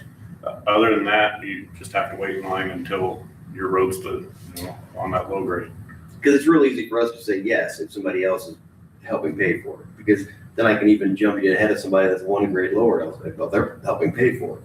So that'd be about the only thing, but otherwise it would be, Okay, so what would be just a guesstimation of time? You said definitely not this year, obviously, potentially next year, or what would that look like? What's the discovery process there? No, we're gonna have to assess it. I don't think I would say next year yet for sure. Possibly 2 to 3 years down the road. I can't say that for sure. Okay, you're thinking based on the condition as you see it today, 28 would be the earliest. Yes, and depends how much money we get for blacktopping. Depends how some of the other roads are. If there's a main road that's really bad, I mean, we're gonna have to do that first. We can't let a main road fall apart versus, a chip and seal. Sure. What about the alternative funding possibilities here? Is someone capable to investigate any of those, or would that be something I would be charged with, or how would that work? I would say from what you've given to us, these aren't alternative road funding, these are things that we do every year. The things that we use already, yeah. Would we be able to tie anything in potentially with the bridge funding? I wouldn't think so, no. Usually the bridge is good for the bridge and then And the lead up to it, the approach. That's all you can do is bridge. Okay, gotcha. We need every bit we can get for bridges. Yeah. At the end of the day, bridges do take high priority too.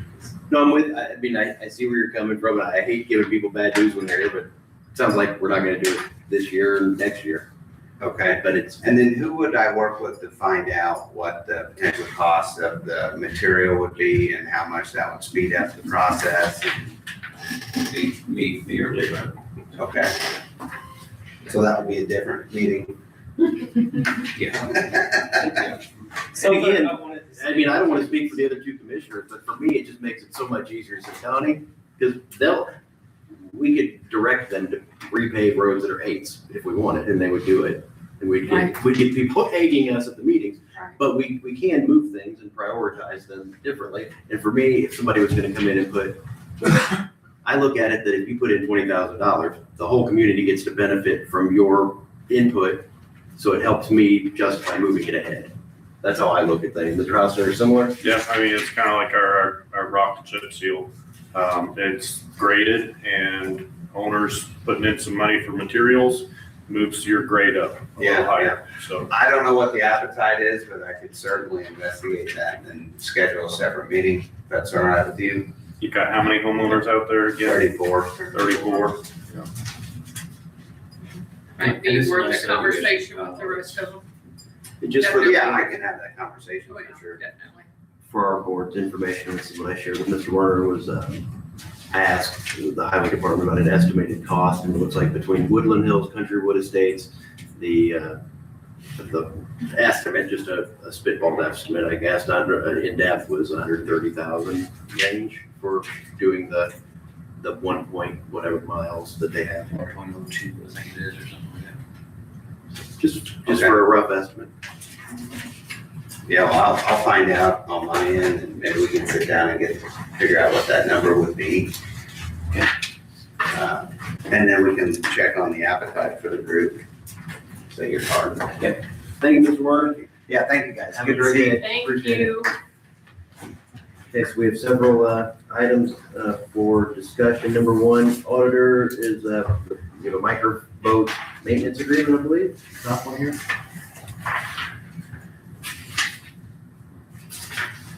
I think the clerk, we've discussed this before, so I think now it's just been formalized.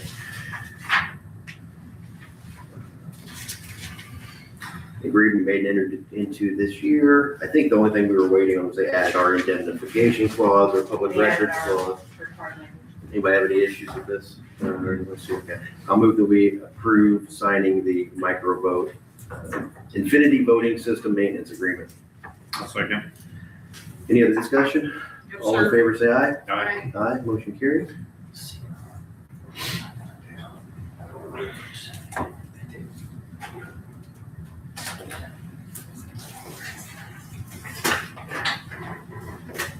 So the I keep auditor, checking, they did not add the language for the Tuna City to them, but I have not heard back from them, so. so hold off on it. How about this? PSC, we had a meeting with them Friday, I believe. And so a concern from the county was our bandwidth doesn't seem to be as strong as we'd like it. Is there something that can be done? And when I'm saying we, it's Sandy. I mean, I don't want to take any credit for something I didn't do. She contacted them. PSC, being a good partner, said, how about we give you more, about 3 times the bandwidth and we'll charge you less. And we said, sold. So That didn't take long. they're gonna give us a better product at less cost. And so we quit talking after they said that. So what I would like to do is, They gave us a contract, but it doesn't have our required language, so when I sent it back to them Friday afternoon, I keep checking, and she has not sent anything. PSC's done a good job of working with the county, and they've also worked a good job within the county of using RDOF dollars and other things to get broadband out to the community. So we appreciate their work in our county. I guess I would ask the board, would it be okay with the board that we approve this once our required language is added? Yeah, I think that'd be fine. Then I can just sign it outside of the meeting, if that's the case. Looks like it just has one signature. So, all right, I'll make a motion that we approve the Ethernet Transport Internet Services Agreement once our required language is included. I'll second. All in favor, say aye. Aye. Aye, motion carried.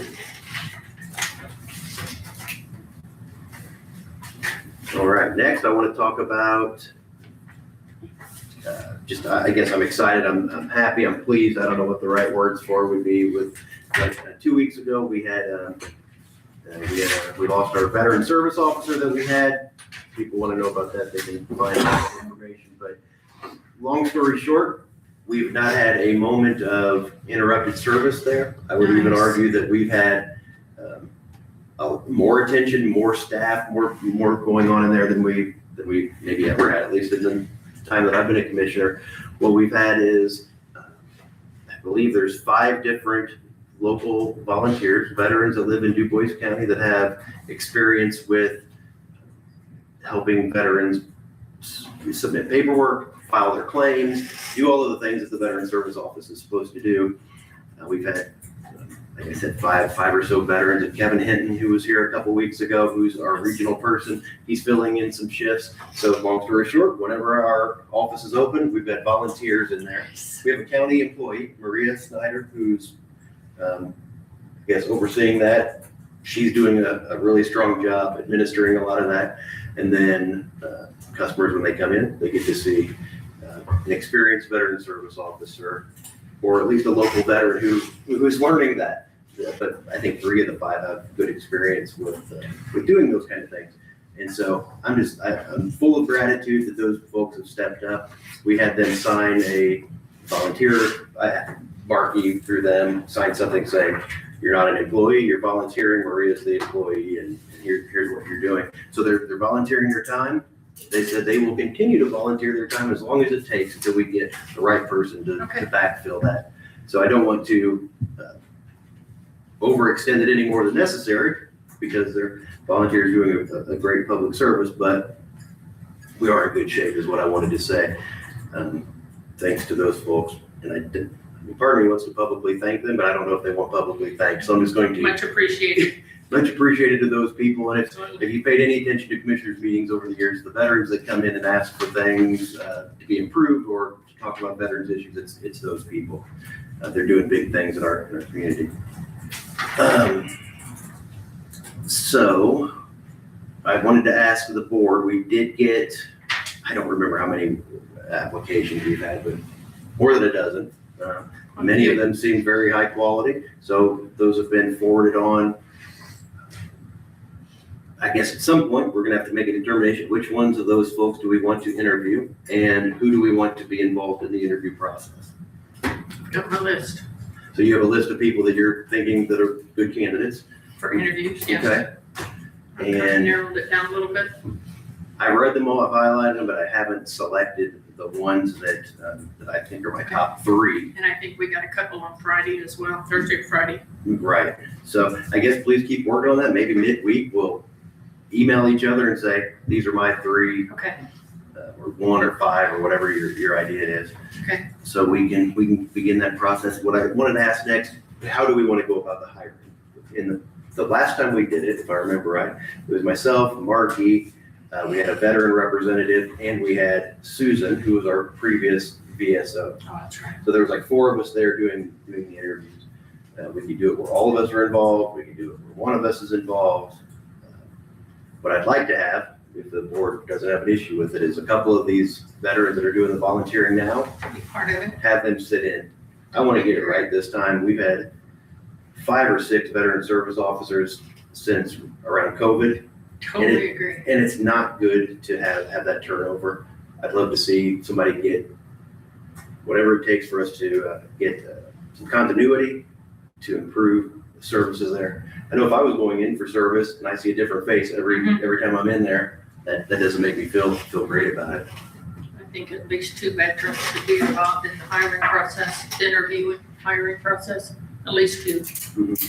But I don't, I mean, if it was, we'd have like 7 of them Yeah, I out there know, because but they we- know how to see through things know. and understand. I agree. But then I don't want it to be so intimidating to a candidate. Person They're like, wow, why is there a At dozen least people? 2, I think, at least 2 veterans or more. At least 2 of them. And I think I'd be okay with one representative from commissioners, a couple of veterans. Okay. And Marky, Sure. Yeah. Mark will be there for sure. and then, if you guys whittle it down to 2 or 3, then we can, review them. One thing that I guess I would like to do, and I learned this from the auditor, one thing that they do is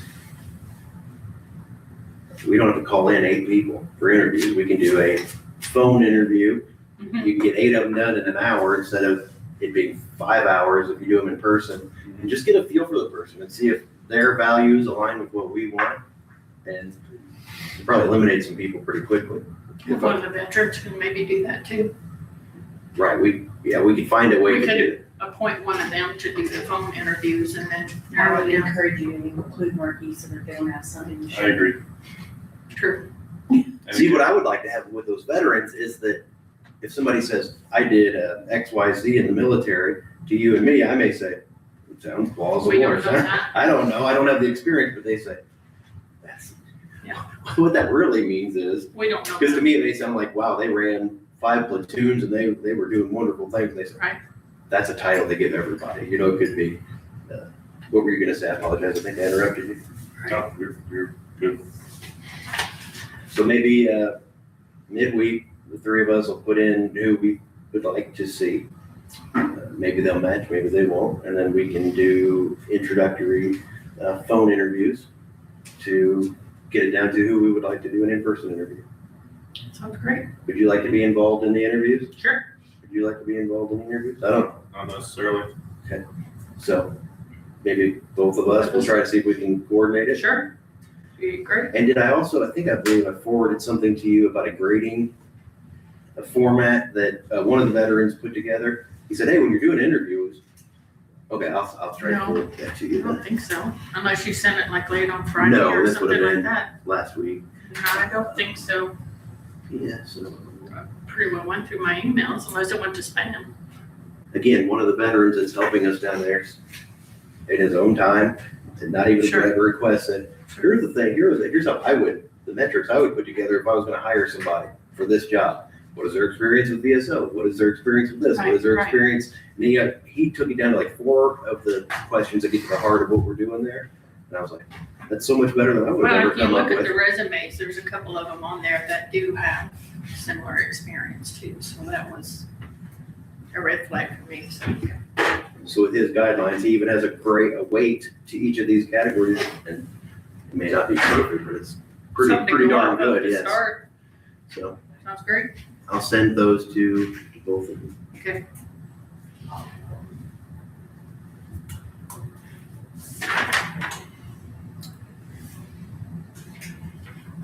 Also, I believe the VSO office is to be closed on April 14th. They have Southwest District training, so I just want to make that an announcement, and I will,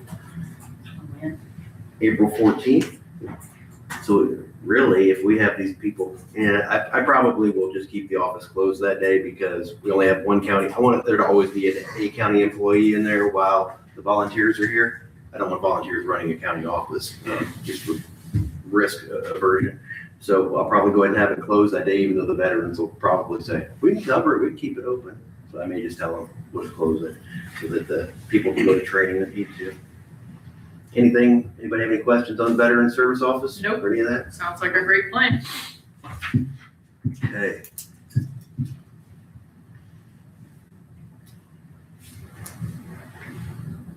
Mr. Schneider, do you have something this week? Alder Morgan?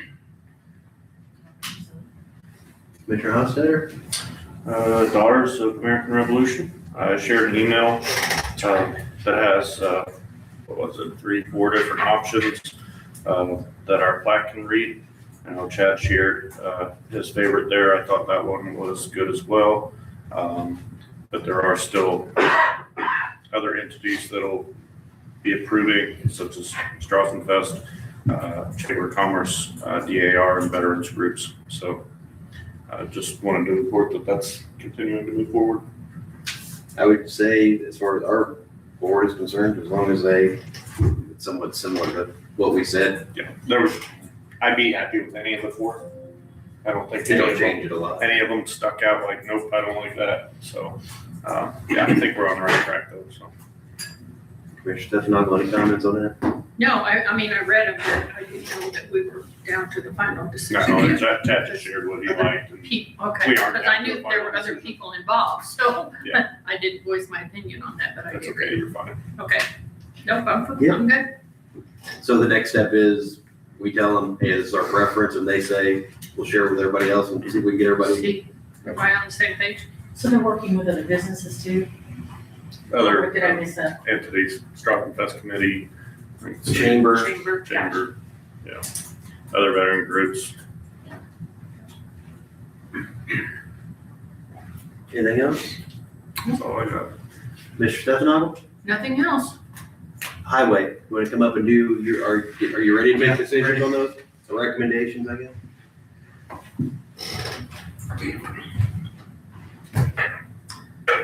For the quote opening for Bridge 107 and 240, I have a recommendation to award it to CNR Construction. They were the lowest quoter in the amount of $157,000. Sorry, correction, $157,874.40. And they had all the necessary paperwork that went with that bid. So I will recommend award to CNR Construction. Okay. Before we vote on that, have we done a lot of work with Blankenberger? Blankenberger they gave quote on that one too. We have not done a whole lot of work with Blankenberger. Blankenberger does a lot of NDOT work, does a lot of projects of this nature. They're one of your names in the contracting industry for this type of work. I mean, I've heard of them, but I've never heard them bidding on our projects that I can recall. Yeah, Evansville, Um, Evansville. yeah, around the Cynthiana area, Okay. Evansville, Cynthiana area. The We try to get it out to as many contractors that are qualified as we can to help make it more competitive. And their bids were middle of the road on them. I mean, they are on this one was, not too high. Yeah, anyway, I'm grateful to have more bidders. For sure, we had a great turnout for both projects today. I'll make a motion that we accept the quote for Bridge 107 and 240 for CNR. I'll second. Any other discussion? No. All in favor, say aye. All right. Aye. Next one is Bridge 78 bid opening. We received the lowest bid from Blankenberger Brothers Incorporated in the amount of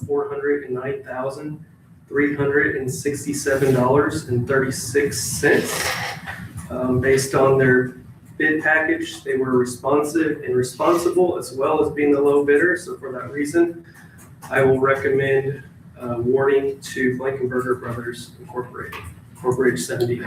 In your previous experience, you've worked with them again? Yeah, I have no Dow Blankenberger is qualified. Again, they do NDOT projects, a lot larger in scale than this bridge, so they're qualified to do it.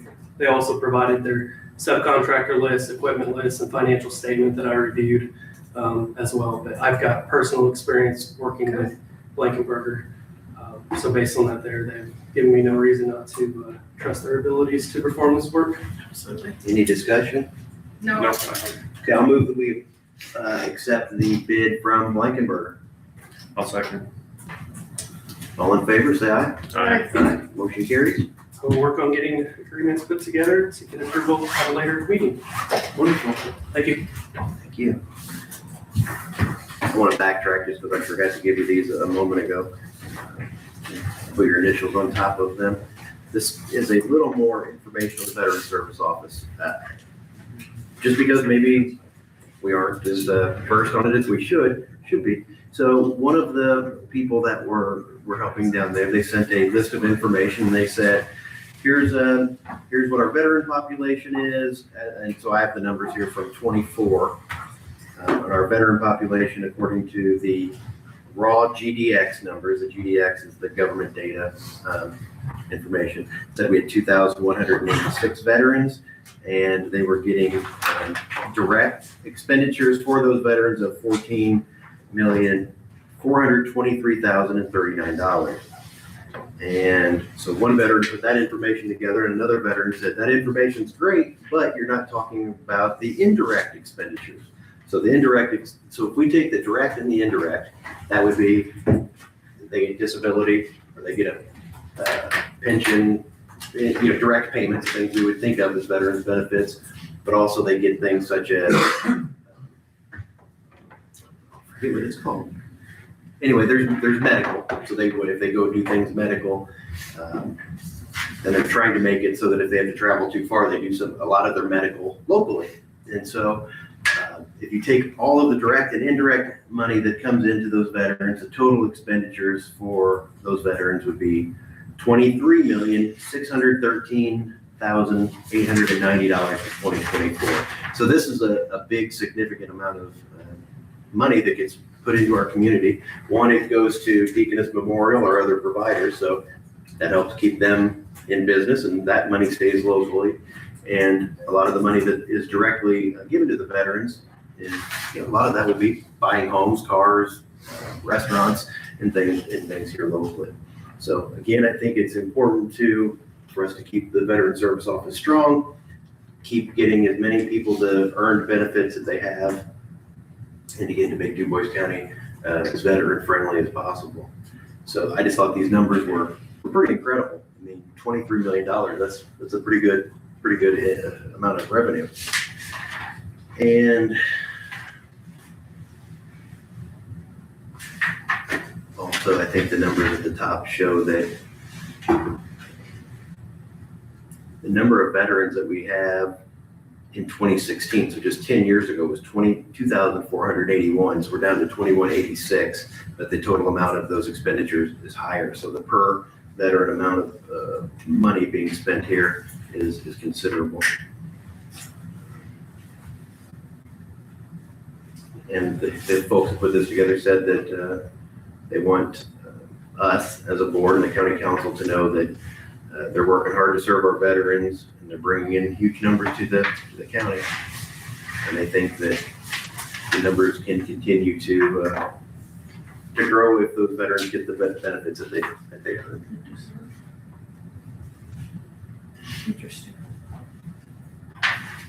Again, these aren't handouts. These aren't because some veterans feel like there's other people more deserving of the benefits. They try to be humble and take only what is up there. But these are things that are earned, right? That the people of the United States have agreed to these, and we want people taken care of. So you're welcome to do with those figures what you wish. And if you have any questions on them, I'm sure the veterans will be happy to share them with you.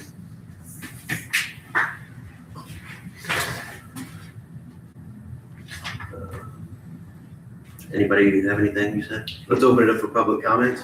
Anybody have anything they'd like to say? Come up and just say who you are, please. And Paul Gasser, just a concerned citizen from Huntingburg. I really didn't come over to talk or anything, but I just got a text that AES Crossline, that we're with the battery people over there. They just got sold out to BlackRock, which is a hedge fund operator. It's a fourth company that's owned this stuff since they started over here. So You just heard about that today, Mr. Gass? just on my thing, yeah, they just sold them this morning at a 17% loss, actually. So, they're not here to help us, they're here to take advantage, pull them in this. Thank you. Yeah, thank you guys, thank you for your service. You said the black stuff? BlackRock. BlackRock. Right? Black Rock, Yes. right? Do we know anything about BlackRock? Anybody? They're Don't just, worry about it, it'll be sold. they're just a gigantic. Yeah, they'll just turn around and sell it to wherever they can get the best money. They just gobble up whatever they can. And everything. They try to squeeze value out of things, that's their whole business model? Okay. I don't know. Okay, anybody else? I will say there was an interesting meeting here last Monday. The county council had people talking about the Mid-States Corridor, talking about the continuation or withdrawal from the RDA.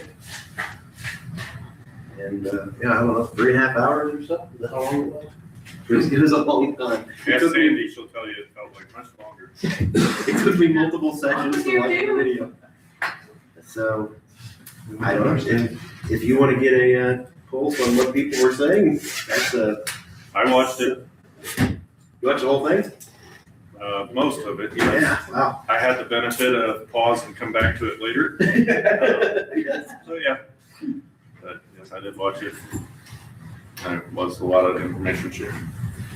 And myself and the highway folks, we're gonna meet with representatives from the NDOT this week, and again, we're just gonna try to keep up on it as best we can. If it comes, we wanna be prepared, and from everything. You think it's dead? Yep. You have anything to back that up? I'd love to hear that. I'm not saying you're wrong, I just don't know. At this point, I withhold comment. Okay, so maybe it's dead, and maybe we'll be wasting our time at the meeting, but that will probably please a lot of people in our county. But my deal is that I want to keep up on it as best I can, stay knowledgeable, and see where we are. So that's all. Anybody else? You know me, I like keeping the meetings as long as possible. All right, in that case, we're gonna close the meeting. Now I'll ask you a question. Yes, sir. Other comments. So I had heard, and not validated, but I had heard that